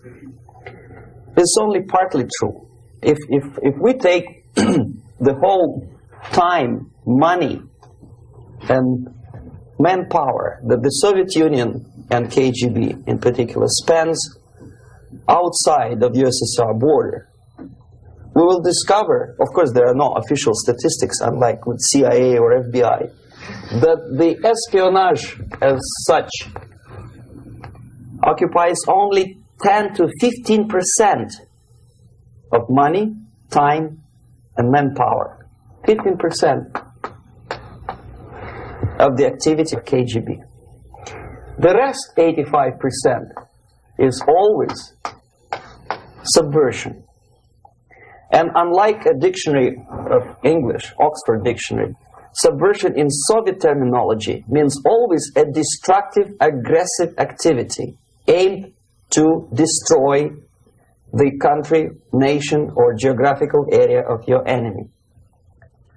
So there's no romantics in there, absolutely. No blowing up bridges, no microfilms in Coca-Cola cans, nothing of that sort. No James Bond nonsense. It's most of this activity is overt, legitimate, and easily observable if you give yourself time and trouble to observe it. But according to the law and law enforcement systems of the Western civilization, it's not a crime. Exactly because of misconception, manipulation of terms. We think that subverter is a person who is going to blow up our beautiful bridges. No. Subverter is a student who comes for exchange, a diplomat, an actor, an artist, a journalist like myself was 10 years ago. Now, subversion is an activity which is a two-way traffic. You cannot subvert an enemy which doesn't want to be subverted. If you know history of Japan, for example, before 20th century, Japan was a closed society. The moment a foreign boat comes to the shores of Japan, the Imperial Japanese Army politely tells them to get lost. And if American salesman comes to the shore of Japan, let's say 60 or 70 years from now back, and says, oh, I have a very beautiful vacuum cleaner for you, with the good financing, he says, please leave us, we don't need your vacuum cleaner. If they don't leave, they shoot them to preserve their culture, ideology, traditions, values intact. You were not able to subvert Japan. You cannot subvert Soviet Union because the borders are closed. The media is censored by the government. The population is controlled by the KGB and internal police. With all the beautiful glossy pictures of Time magazine and Magazine America, which is published by the American embassy in Moscow, you cannot subvert Soviet citizens because the magazine never reaches Soviet citizens. it's collected from the newsstands and thrown to garbage can. Subversion can be only successful when the initiator, the actor, the agent of subversion has a responsive target. It's a two-way traffic. United States is a receptive target of subversion. There is no response similar to that one from United States to the Soviet Union. It stops halfway somewhere. It never reaches here. The theory of subversion goes all the way back 2,500 years ago. The first human being who formulated the tactics of subversion was a Chinese philosopher by the name of Sun Tzu.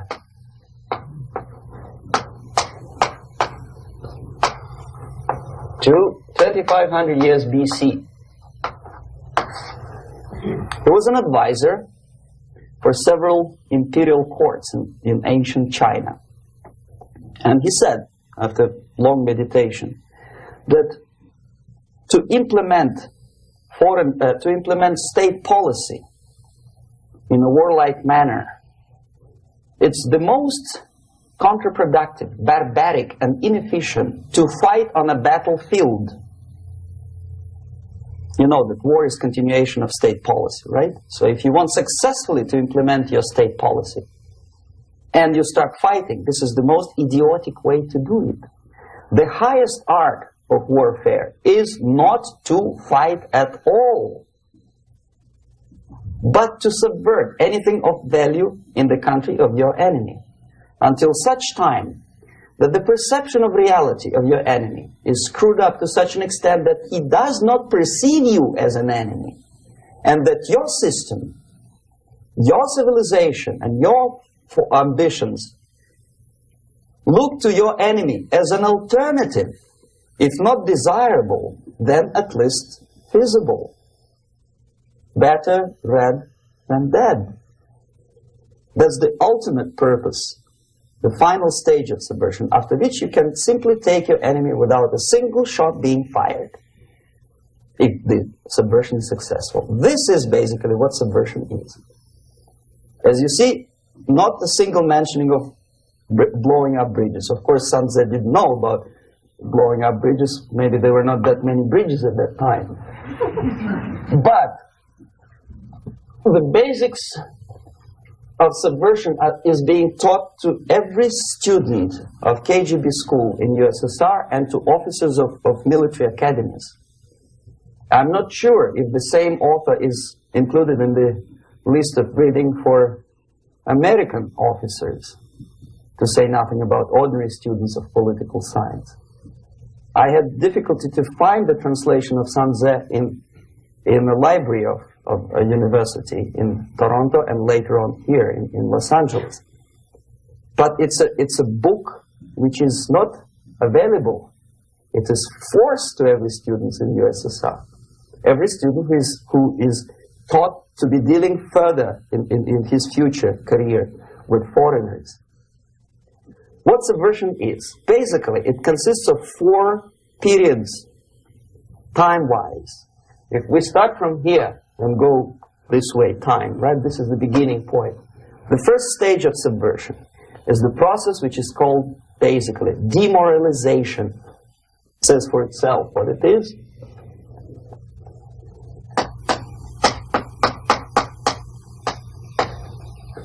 It takes from, say, 15 to 20 years to demoralize a society. Why 15 or 20 years? This is the time sufficient to educate one generation of students or children. One generation, one lifetime span of a person, a human being, which is dedicated to study, to shaping up the outlook, ideology, personality. No more, no less. Usually it takes from 15 to 20 years. What it includes? It includes influencing, or by various methods, infiltration, propaganda methods, direct contacts, doesn't really matter. I will describe them later. Of various areas where public opinion is formulated or shaped: religion, educational system, social life, administration, law enforcement system, military, of course, and labor and employer relations, economy. Okay? 5 areas.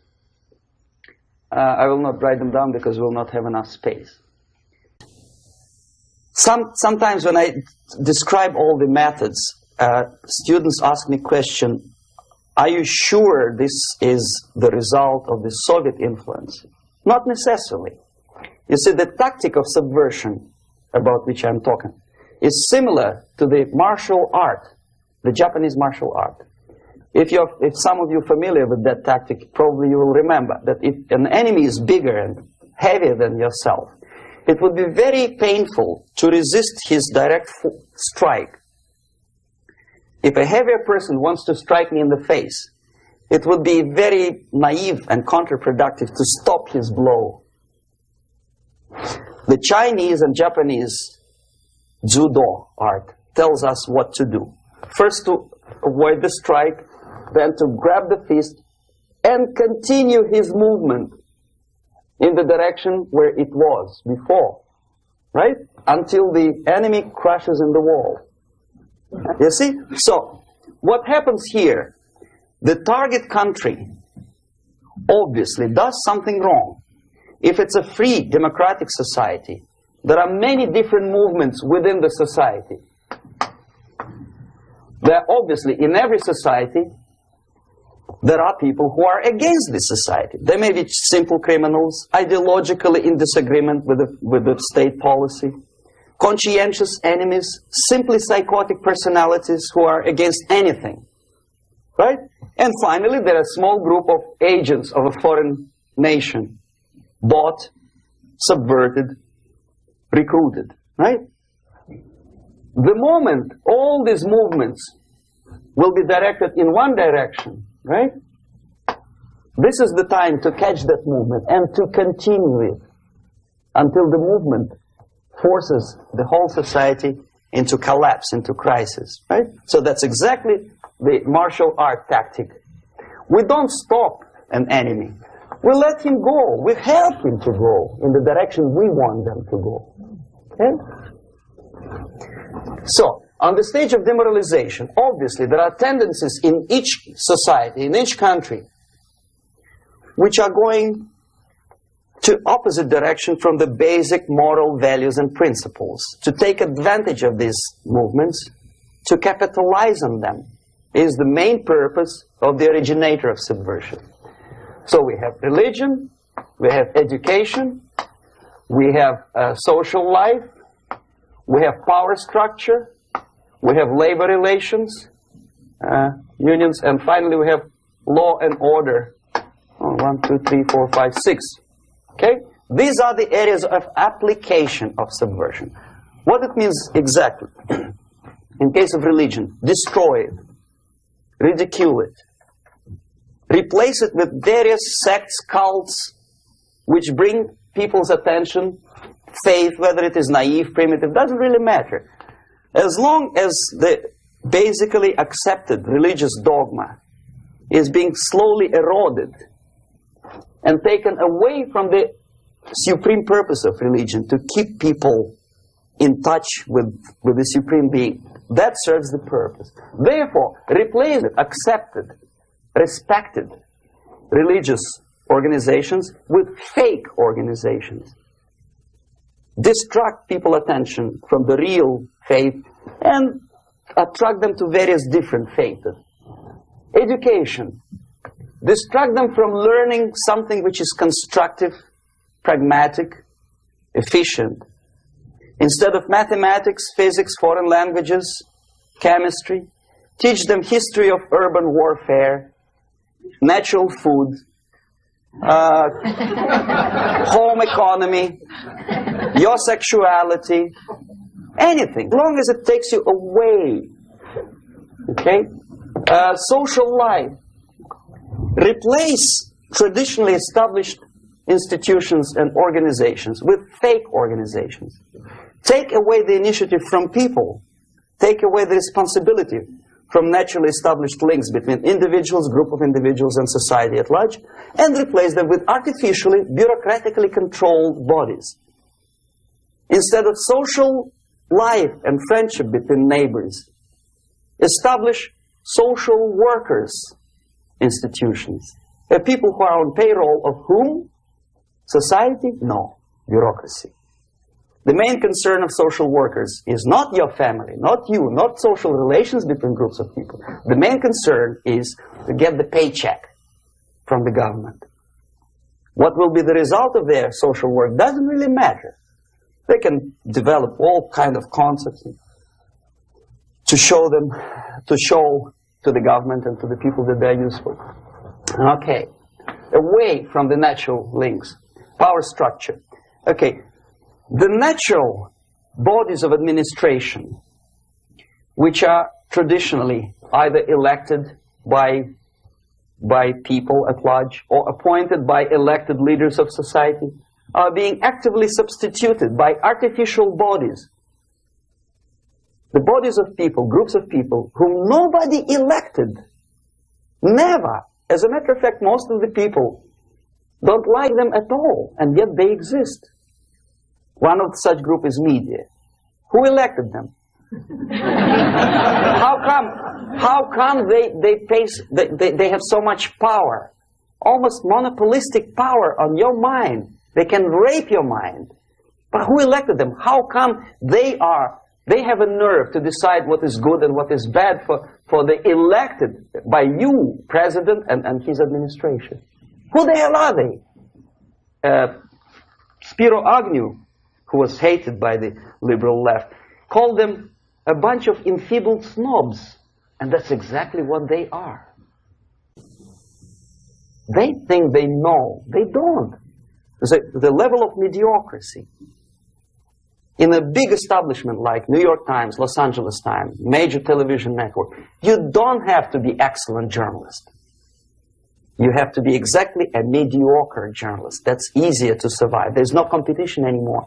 You have your good, nice income, $100,000 a year. That's it. Whether you are better or worse doesn't really matter anymore. As soon as you are smiling to the camera and do your job. That's it. No more competition. Power structure slowly is eroded by the bodies and groups of people who do not have neither qualification nor the will of people to keep them in power, and yet they do have power. Okay. Together with that, there is another process. Law enforcement, law and order organization and structure is being eroded. For the last 20, 25 years, if you see old movies and new movies, you can see that in new movies, a policeman, an officer of the United States Army looks dumb, angry, psychotic, paranoid. A criminal looks nice, kind of, well, he smokes hash and shoots the whatever drug, but basically he's a nice human being. He's creative. And he's unproductive only because society oppresses him. Whereby a general of Pentagon is always, by definition, a war maniac. A policeman is a pig, rude policeman. He abuses his power. No? A generalization like that. The hatred, the mistrust to the people who are supposed to protect you and enforce law and order. Moral relativity. The Angelo Buono process lasted 2 years in Los Angeles. And yet there are still some lawyers who say, look, he's a nice character, as a matter of fact. There was some witness who said, also a criminal, who said, well, he's a nice guy. I asked him one day to burn a house of my enemy, and he wouldn't do it. He's a nice fella. Erosion. A slow substitution of basic moral principles, whereby a criminal is not a criminal, actually. He's a defendant. Even if his guilt is proven, there is still a doubt to kill or not to kill, to be or not to be. Thou shalt not kill, yes. But this line may not necessarily be applicable to a murderer. Thou shalt not murder. That should be the presumption, not that thou shalt not kill. Okay, labor relations. At this stage, within 15 to 20 years, we destroy the traditionally established links of bargaining between employer and employee. The classical Marxist-Leninist theory of natural exchange of goods.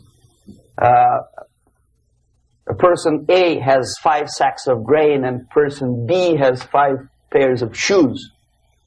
And the natural exchange without money is when they bargain between each other. And only with the introduction of the third force, C, an entirely third foreign stranger who says, no, don't give him 5 sacks of grain, give it to me. And you give me your 5 pairs of shoes and I will distribute it accordingly. So that the economy will go. This is the death of natural exchange, death of natural bargaining. Well, trade unions were established 100 years ago. The objective was to improve working conditions and to protect the rights of workers from those employers who were abusing their right because they had more money. Objectively, at that time, initially, the trade union movement did work. What we see now is that the bargaining process is no longer resulting in the compromise, which is leading objectively to betterment of working conditions and increase of salary. What we see is that after each prolonged strike, the workers lose. Even if they have 10% increase of their salaries, they cannot catch up due to inflation and due to missed time.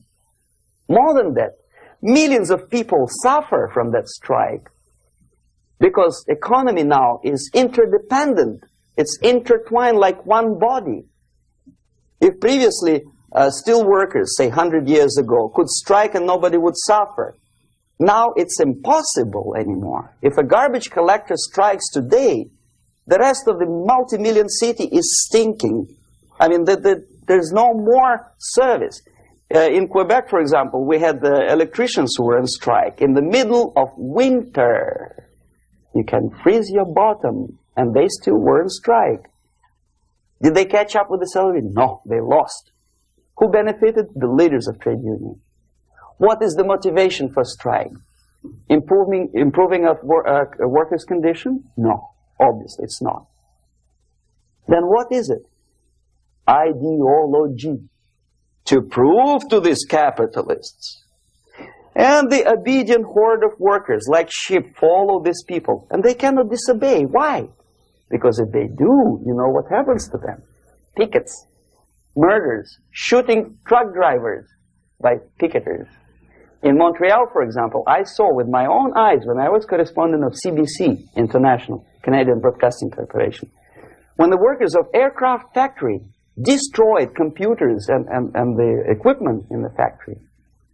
And the administration employed strike breakers. Their cars were turned upside down and burned.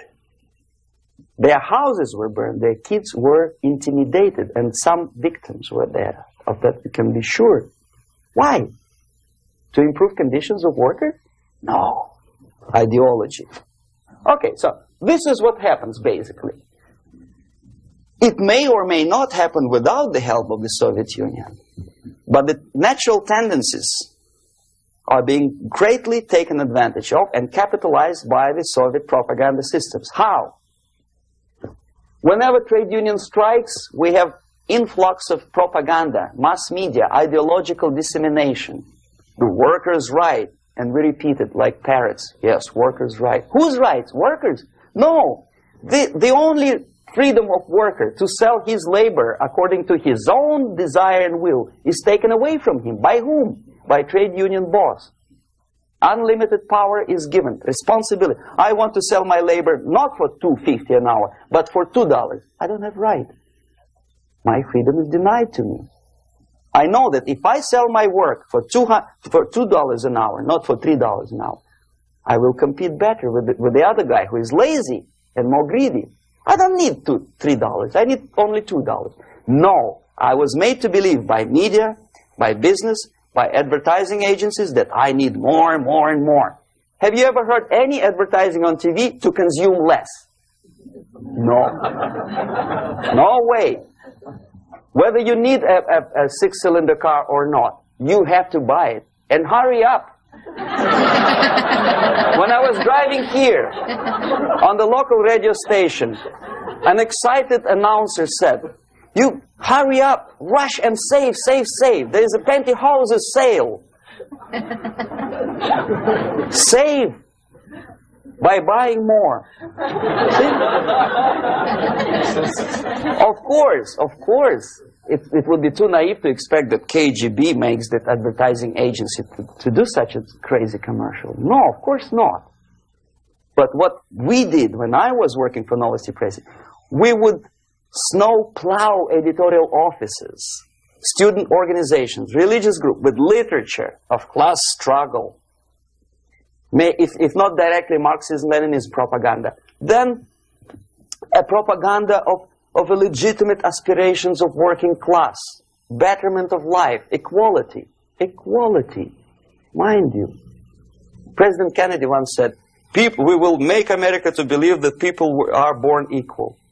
Are people born equal? Is there any mentioning in the Bible or any other holy scripture in any religion, if you don't believe me, go to the library and check it. There is not a single word about equality. Just the opposite. By your deeds, God will judge you. What you do is important. The merit of your personality. You cannot legislate equality. If you want to be equal, you have to be equal. You have to deserve it. And yet we build our society on the principle of equality. We say people are equal. We know it is false. It's a lie. Some people are tall and stupid. Others are short, bold, and clever.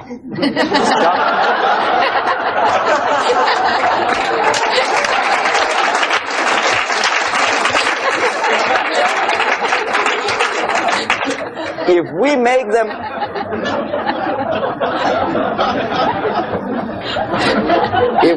them equal by force,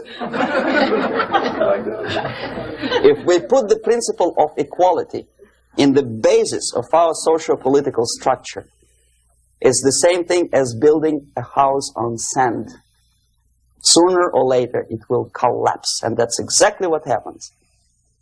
And we, as Soviet propaganda makers, are trying to push you in the direction which you go yourself. Equality, yes, equality. People are equal. Land of equal opportunities. Is it true or not? Think about it. Equal opportunities. Should there be equal opportunities? For me and for a lazy bastard who comes here from some other country and immediately registers as a welfare recipient benefits? I never received a single dollar. No, sorry, I did receive once. But I never applied for welfare. For the 13 years, I took any job. Security guard, journalist, taxi driver, anything. Well, I was restless, but some people don't like it. They immediately. So why should we have equal opportunities? Why? The equal opportunity to excel. Equal opportunity in equal circumstances, yes, but we know people are different. To excel, yes, provided we reach the same level of excellency, perfection, which is hypothetical, distant future. Yes, maybe. But we know perfectly well that even with the best intentions, people could not be equal. Why should we have equality in the, say, legal system? Myself, I'm considering myself a law-abiding citizen, and a person who comes here to rob and shoot, say, the United States administration under Carter, imported thousands of Cuban criminals. They were non-criminals, yet they were accepted. Do you think it's fair if myself and my wife from Philippines, who work like excuse me, horse as a lab technician in a hospital should have the same rights as a criminal from Cuba? Why? And yet we repeat as parrots, equality, equality, equality. And the Soviet propaganda system helps us to believe that equality is something which is desirable.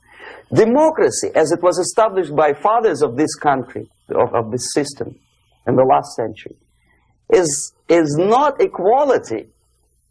It's the system where different people, unequal people, have a chance to survive and help each other in constant competition, in constant perfection. Not inequality, which is superimposed from a godfather or nice person in Washington, D.C. And the absolute equality exists in Soviet Union, quote-unquote equality. Everybody is equal in dirt, except some people are more equal than the others in Politburo.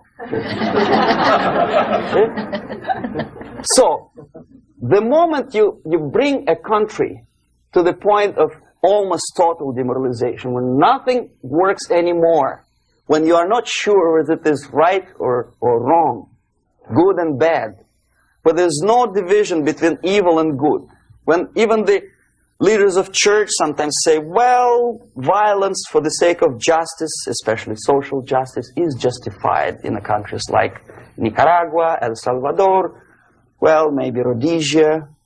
And we listen to them and say, yeah, probably it's true. Is it true? No, it is not true. Violence is not justified, especially for the sake of quote-unquote social justice introduced by Marxist-Leninism. That is my former colleague from Novosti Press Agency. Okay, so we reach that point. The next step is destabilization.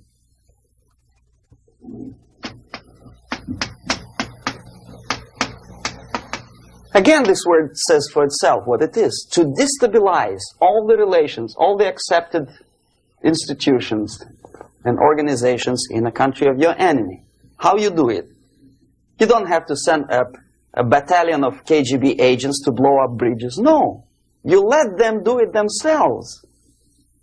The area of application is, again, it's narrower now.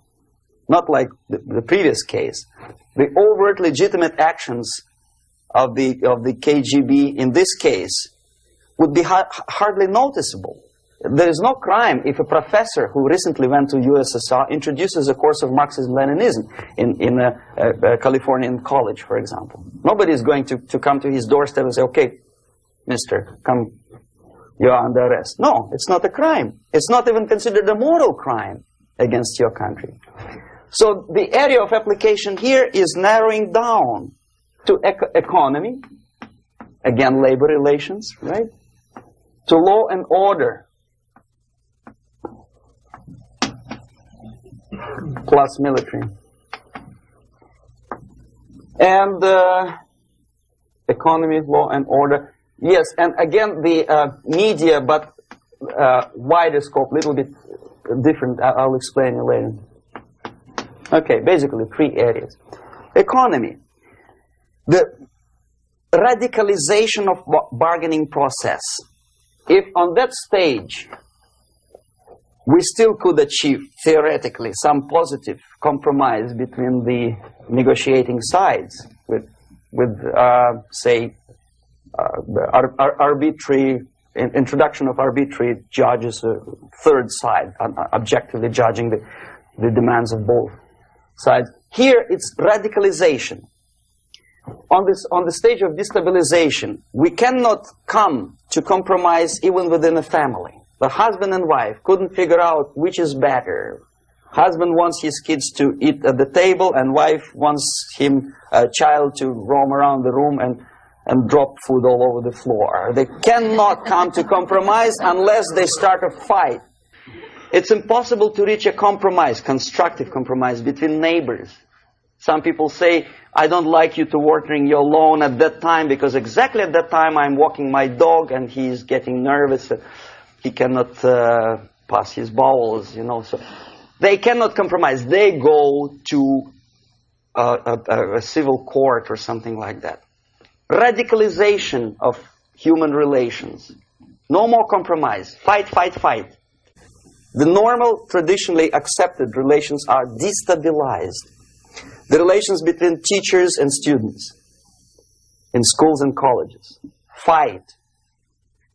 The relations between, in economical sphere, between laborers and employers are further radicalized. No more acceptance of the legitimacy of demands of workers.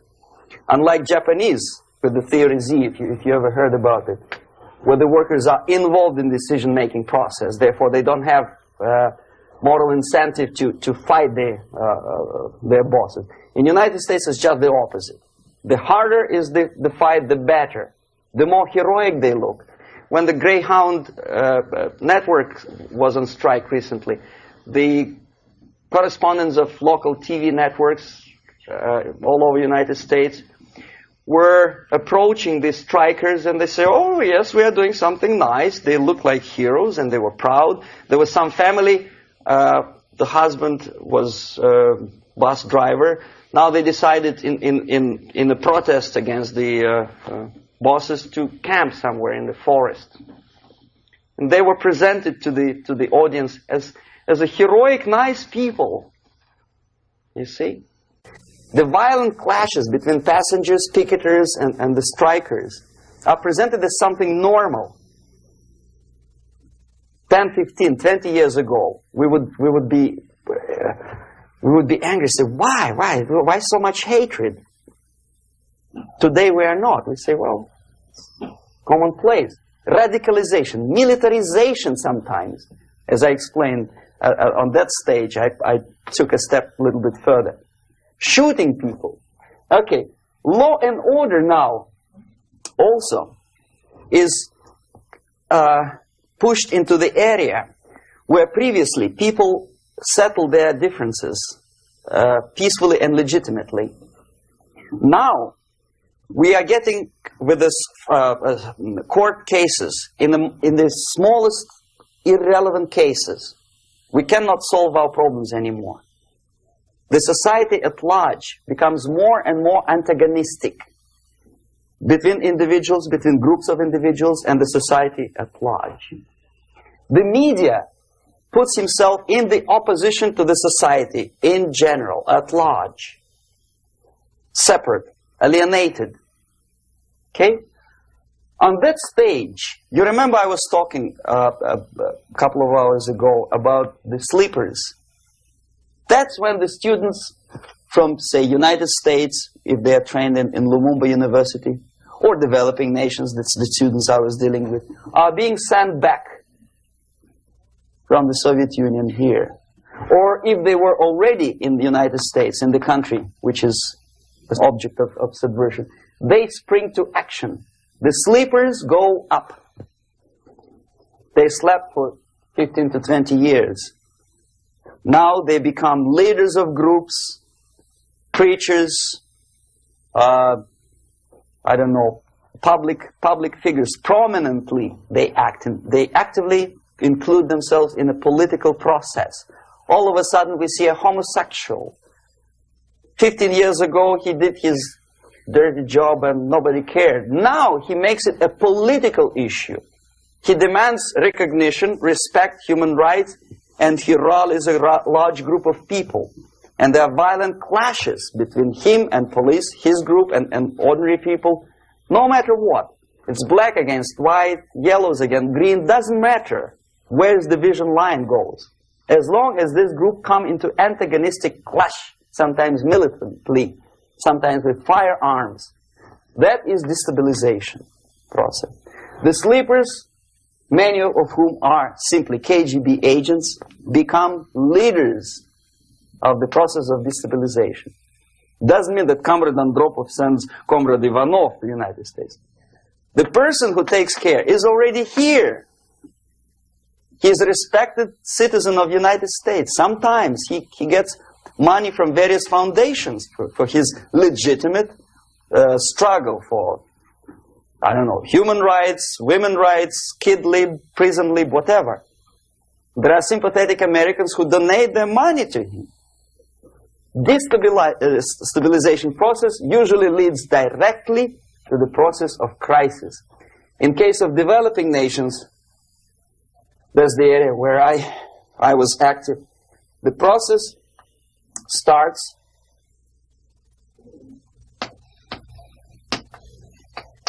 when the legitimate bodies of power, the social structure collapse. It cannot function anymore.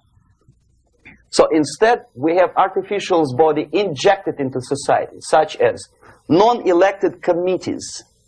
You remember I was talking about them here. Social workers who are not elected by people, media who are self-appointed rulers of your opinion, some strange groups which claim that they know how to lead society forward. They don't usually. All they care is how to collect donations and sell their own concocted ideology, mixture of religion and ideology. Here, we have all this artificial's body claiming power. If the power is denied to them, they take it by force. In case of Iran, for example, all of a sudden we have revolutionary committees. What kind of revolution? There was no revolution yet, and yet they had the committees. They were taking power of judgment. They had the power of execution, they had the power of legislation, and that they had the power of judicial. All of them combined in one person, who is half-baked intellectual, sometimes graduated from Harvard University or Berkeley.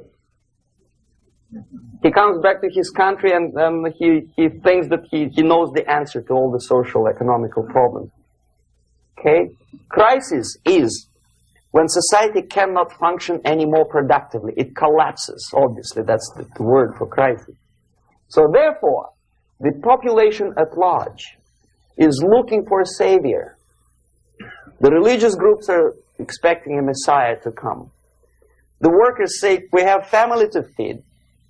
Let's have a strong government, maybe socialist government, centralized. When somebody put the employers on their place and let us work. We are sick and tired of going to strike and missing overtime and all that stuff. We need some strong man, strong government, a leader, a savior is needed. Population is sick and tired already. And here we are. We have a savior. Either a foreign nation comes in, or the local group of leftists, Marxists, no matter what they call themselves, Sandinista, a reverend or some sort, Bishop Muzureva, like in Zimbabwe, doesn't matter. A savior comes and says, I will lead you. So we have two alternatives here. Civil war and invasion. Okay? See how it goes? Civil war, we know what it is. Lebanon is the best example. The civil war, which was artificially implanted in Lebanon by injection of force of PLO, Palestinian Liberation Organization. Invasion we had in many other countries like Afghanistan,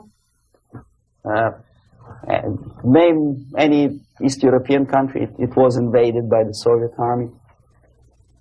But the result is the same. The next stage is normalization. Normalization is a very ironic word, of course. It is borrowed from 1968 situation in Czechoslovakia, when the Soviet propaganda and after them New York Times declared the country is normalized. The tanks moved into Prague, so there is no more Prague Spring, there is no more violence. Normalization.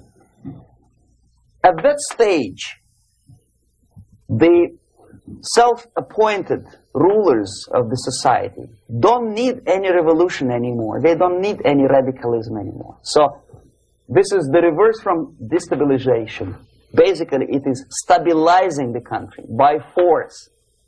So all the sleepers and activists and social workers and liberals and homosexuals and professors and Marxists and Leninists are being eliminated. physically sometimes. They've done their job already. Okay? They are not needed anymore. The new rulers need stability to exploit the nation, to exploit the country, to take advantages of the victory. Okay? So no more revolutionaries, please. And that's exactly what happens in a number of countries. You remember Bangladesh? This is the crisis in which I was instrumental. First they had Mujibur Rahman. In 1971, he was the leader of People's Party, Awami League, with mustache like Stalin. He was in Russia many times.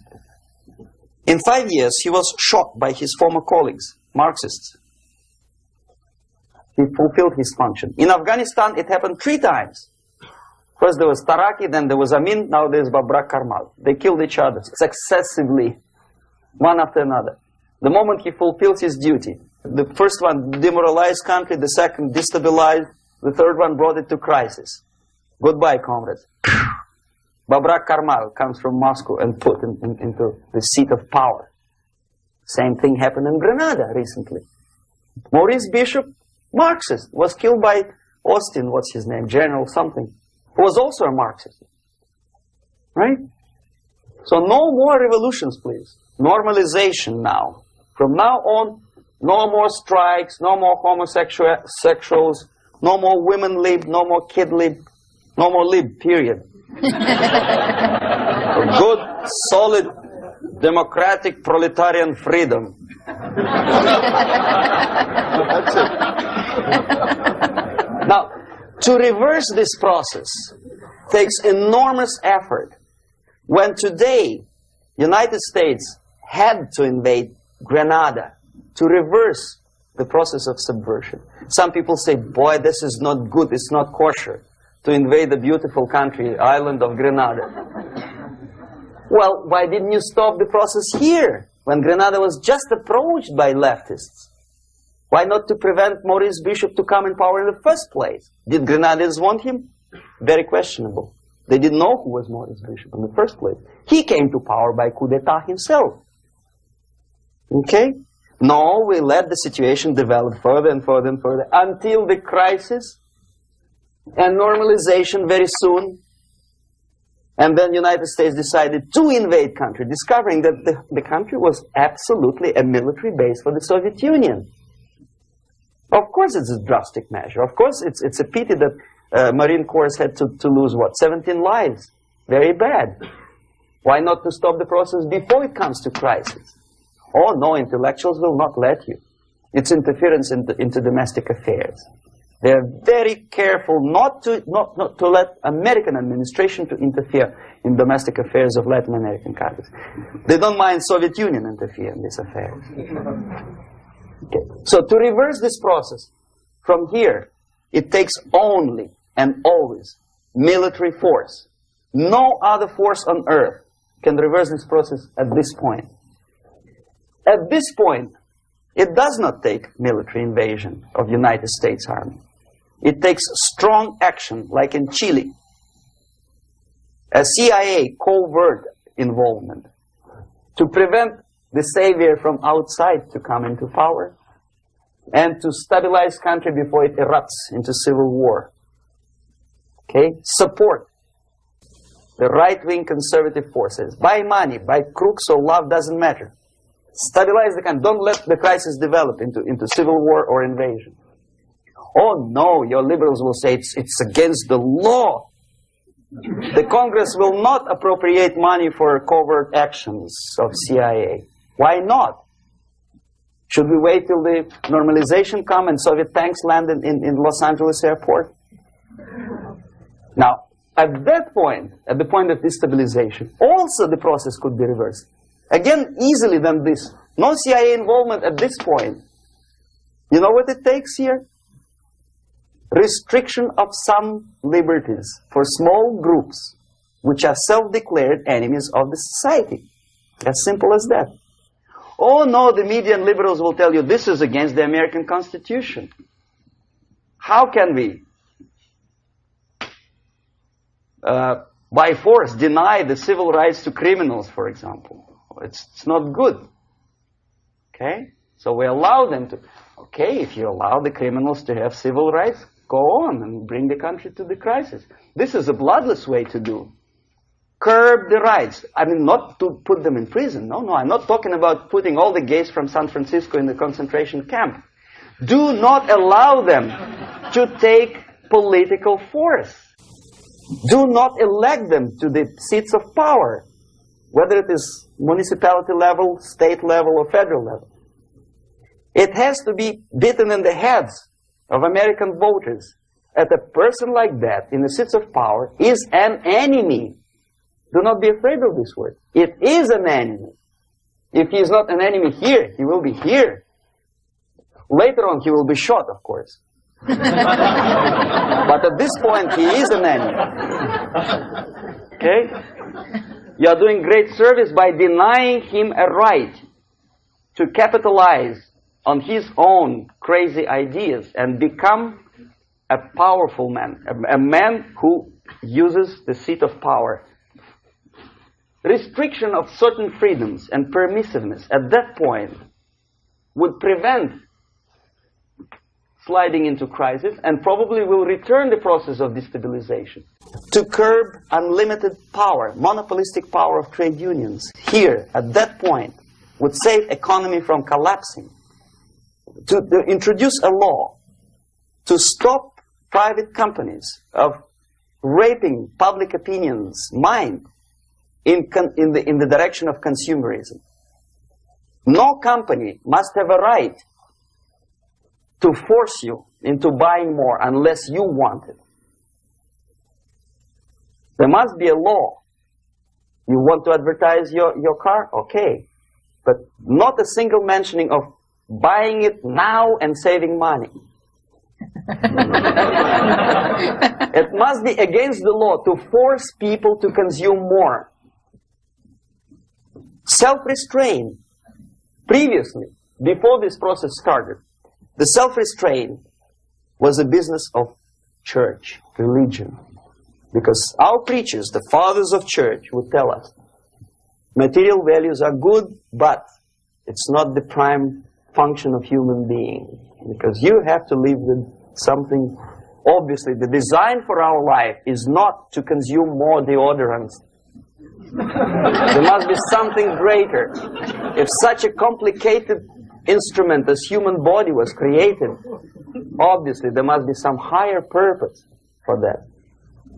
And it's very easy to avoid destabilization by denying the greedy companies one little freedom, one little liberty, forcing you into turning yourself into processors of unwanted products and goods. They turn you into machines, like the worm who there's inlet and outlet. So, and how long an average appliance lasts these days? Less than a year. Why? Where's workmanship? Oh, we want you to buy more. Okay. Destabilization process could be easily overcome if, as I say, the society, by its own will or after persuasion by the leaders, will come to the idea of self-restraint. It's so hard, we want to consume more, but you have to. Unless you will come to this stage, when, as we say in Russia, if Sahara Desert ever becomes a communist state, there will be shortage of sand. So you have to curb your... You have to curb your expectations at this point before it's too late. But no, we don't want to do it. Demoralization process. Again, it's the easiest thing to reverse. First of all, by restricting import of propaganda. The easiest thing to do. Unlimited, unrestrained import of Soviet literature, Soviet journalists. Giving Soviet propaganda and ideological agitators equal time on American TV network. It has to be stopped. And it's easier. They won't be offended, mind you. As a matter of fact, they will respect America more. But when my former colleague Vladimir Posner appears on Nightline And Ted Koppel asked him, well, Vladimir, what do you think about this? And what can he think? He is an instrument of propaganda. He thinks what Comrade Andropov tells him to think. He's just a nice, articulate mouthpiece of the Soviet subversion system. And Ted Koppel makes you believe that my friend Vladimir Posner thinks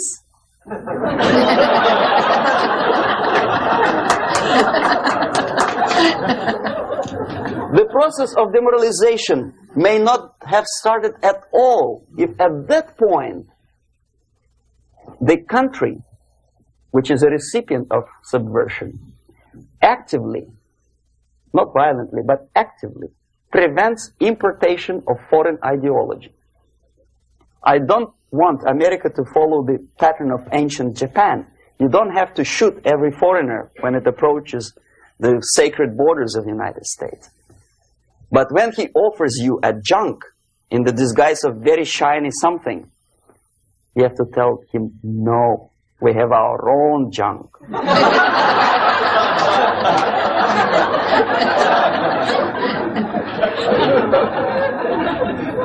If at that point the society is strong, brave, and conscientious enough to stop importation of ideas which are foreign,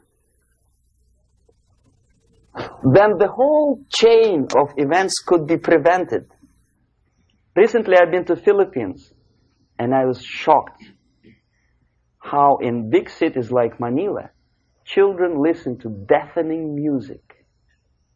A melodious nation with long traditions of good, nice ethnic music, introduced by Spanish long time ago, maybe 2 centuries, 3 centuries ago, I don't remember how long.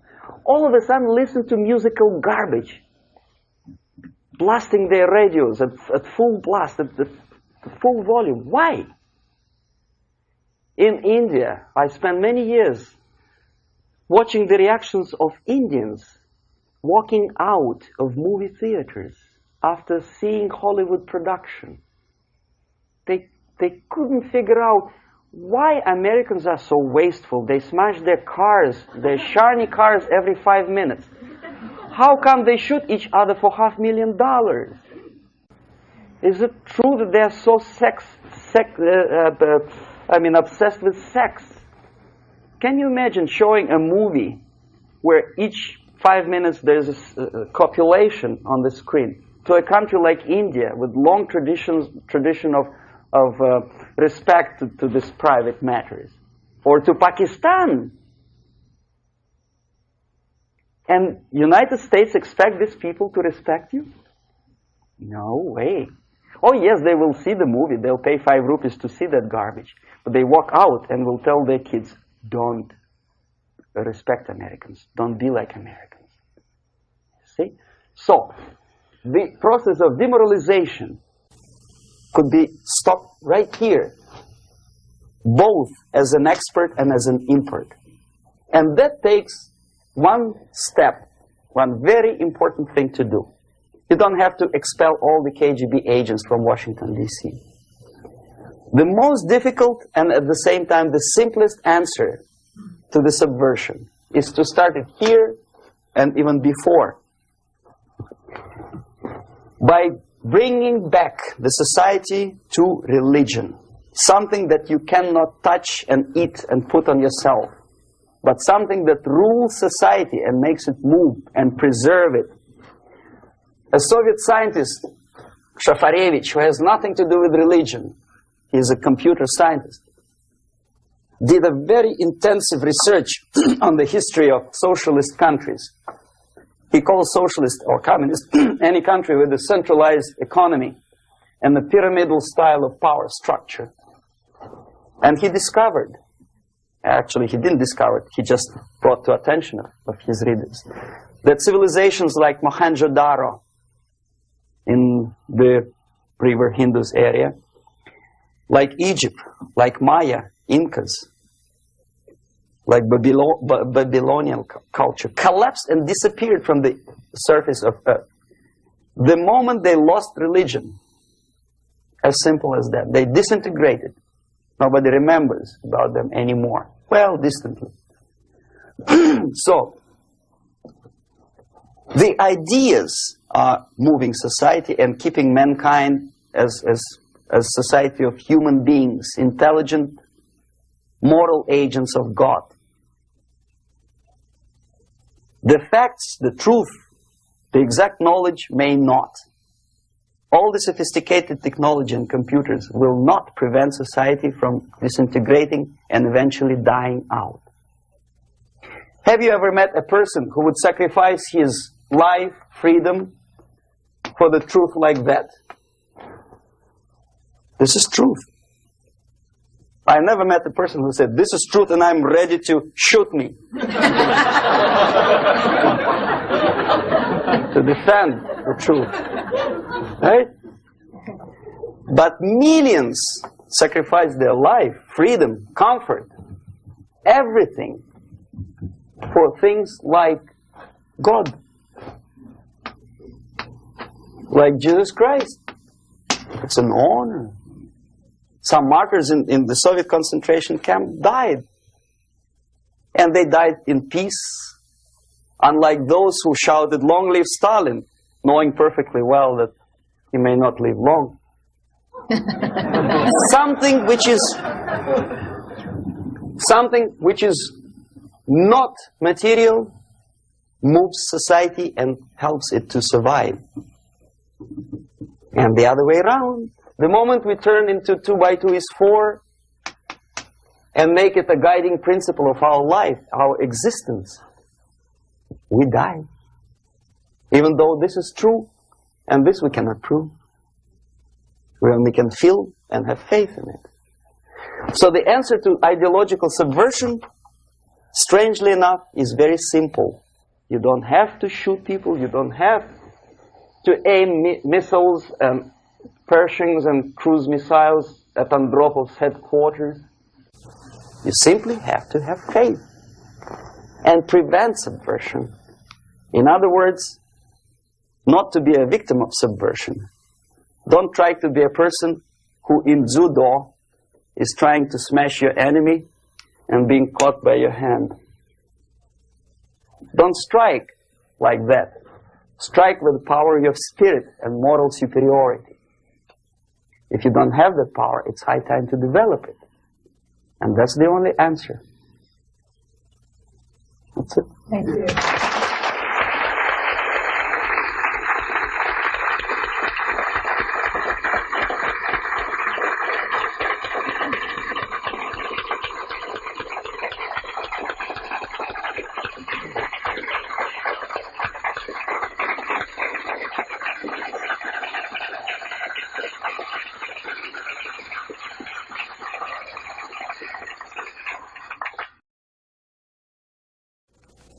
Can you describe how a concept is formulated, turned into propaganda, and then ends up on someone's bumper sticker or in a newspaper? What's the step-by-step process? The other thing is, how close is the Politburo to the actual propaganda creating process? And finally, the 007 incident was notable in the fact that it took a long time before the Soviets responded to it, and then the military took the lead in terms of explaining what had happened rather than the political organs. And I wanted to know why that actually happened. Okay. Now, the propaganda concepts are not being developed. They had been developed long time ago. There's nothing basically new in the concept of overall propaganda methods and goals. The ultimate goal, however ridiculous it may sound, or primitive or simplistic, is the world domination. Many experts in foreign policy would ridicule my opinion, but this is what it is. I saw it with my own eyes. I was a part of that. So, and my father was, I think I mentioned that before, he was an inspector of land forces. He traveled all over the world where the Soviet troops were stationed. So he knows perfectly well that the troops are not stationed there to collect harvests for Cubans or to help Afghanis to develop the hordes of cattle or goats. They are there for one purpose: world domination. The concepts, the immediate issues or problems are created, of course, for propaganda purposes, and they end up as a bumper stickers, probably not long. It takes really short period of time. Unlike some other things in the Soviet system, propaganda is one of the things that they don't save money on. And there is a huge apparatus of propaganda experts in USSR. Novosti Press Agency is just one of them, one of the organizations. But apart from that, there is a Department of Agitation and Propaganda within the Central Committee. There are faceless people, names of whom you will never learn. They're kind of classified. I didn't explain you the methods today because it will take us another day. The methods include such thing as semantic manipulation. The words and expressions are being coined at the rate of 5 expressions a minute by extremely clever, educated experts. And the media outside of USSR obediently repeats this cliché. I give you just several examples, not to take your time, not to bore you to death. Okay, I mentioned one thing, United Nations. The expression was invented by the Soviet propaganda experts, not by Americans. We know perfectly well it's not united, and it has nothing to do with nations. More than half of the delegations in UN do not represent any nation at all. They are disunited, obviously. The United Nations had not been able to solve a single military conflict. Nowhere in the world. They provoked war, yes, they took part in wars, but they didn't prevent expansion of communism, or they did not prevent a single war anywhere. So the true expression, the true term for United Nations could be disunited bureaucracies. Okay, another cliché which was coined in Moscow by experts of propaganda. National Liberation Movement. It's not national because most of the leaders do not necessarily belong to the ethnic group which they lead, number one. Number two, they are unpatriotic and unnationalistic because they obey orders from a foreign country, USSR. Okay? They are trained in USSR, they are paid by the Soviet system, and they work in the interests of the Soviet system. Liberation. Whom they are liberating. Who is being liberated? And movement. Movement, we understand, is something which moves, unlike something which is static. National liberation does not move. It's a war. If you call war a movement, probably. But it has nothing to do with the concept of movement in American terminology. It means a legitimate, overt, organized, voluntary movement. Right? I presume your church or your organization is voluntary. Nobody keeps you here by force.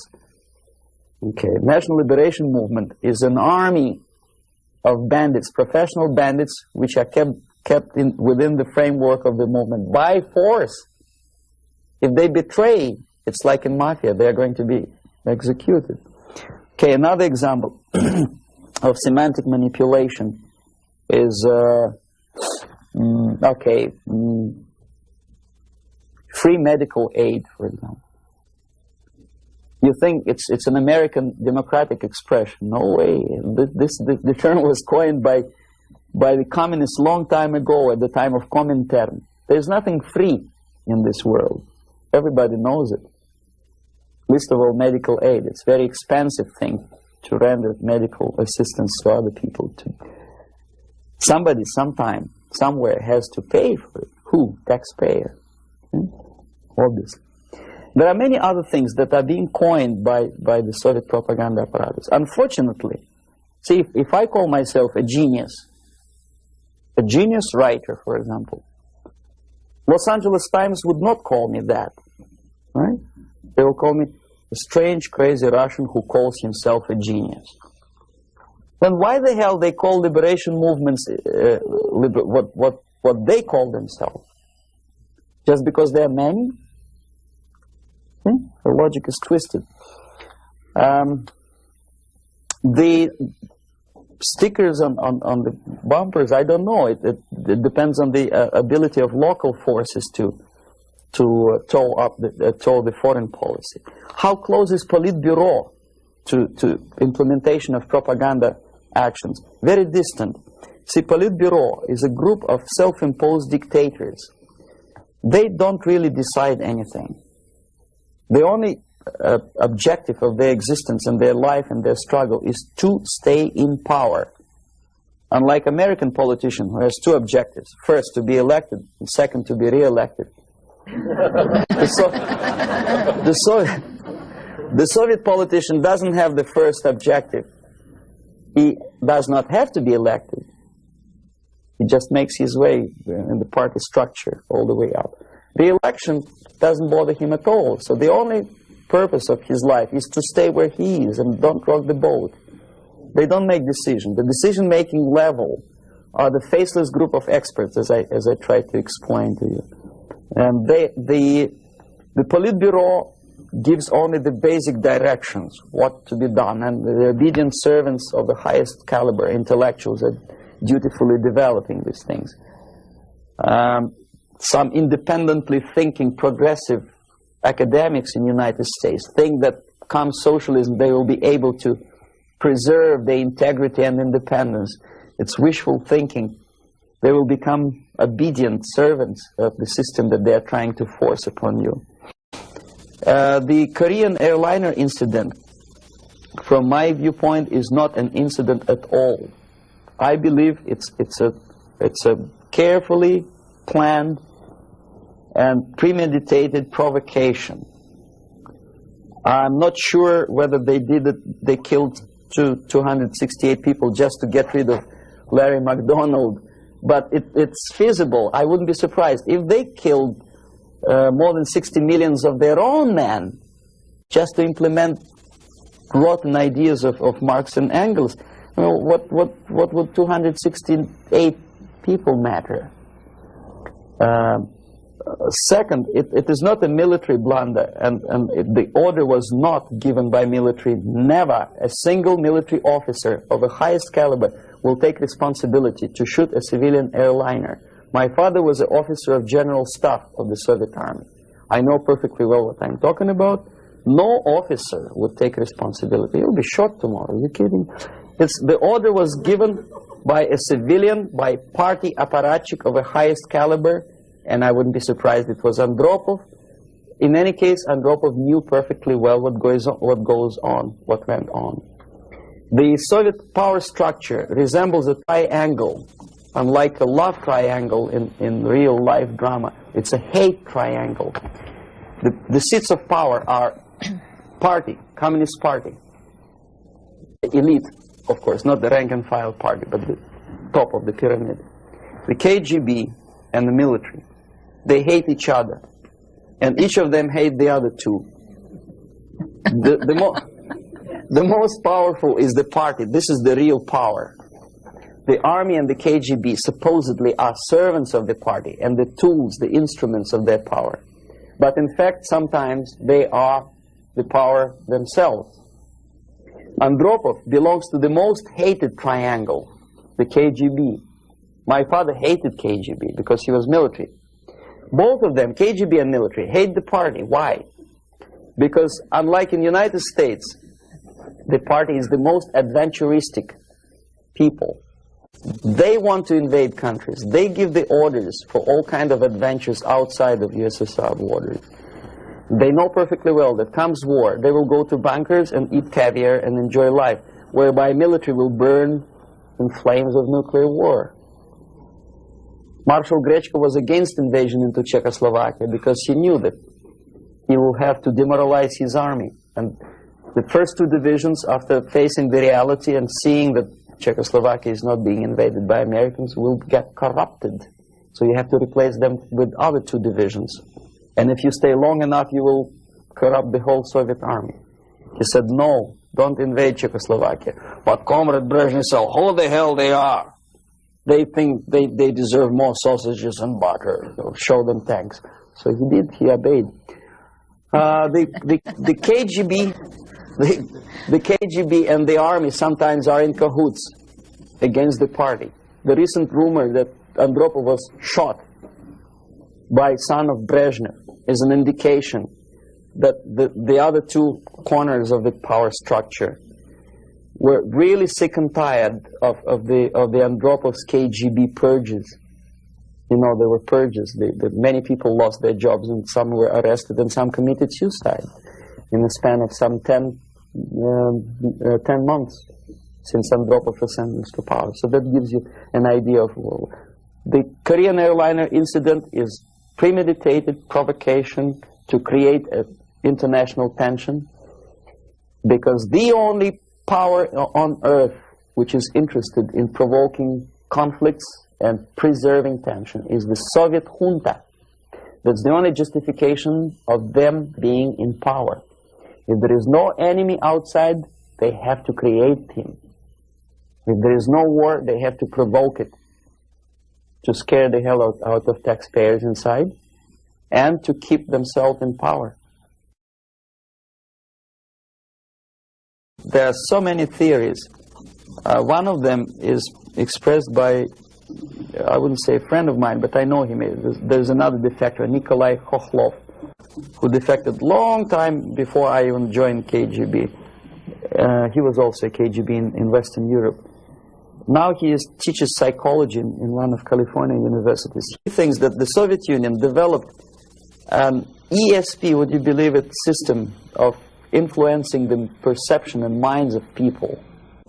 And the generators of ESP willpower can be focused on individuals and groups of individuals so efficiently that you can literally focus that beam or whatever it is on a pilot or two pilots or three pilots and convince them that actually they are flying on the safe territory, so there is no need, you can convince them that there is no need to contact the ground-based station, and you can artificially draw the plane by brainwave into the Soviet airspace.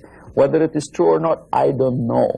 But I know one thing, that when I was a student and I graduated from Oriental Studies Institute, one of my friends, he was an extremely intelligent Jewish boy.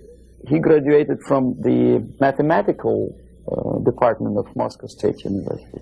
After 3 years, I returned from India for vacation, and I met him in the during the reception at the Academy of Science, and I said, "What are you doing here?" He said, "I'm working in a secret research bureau." You know, the secret, which means basically defense industry, they don't have addresses, they have post box numbers.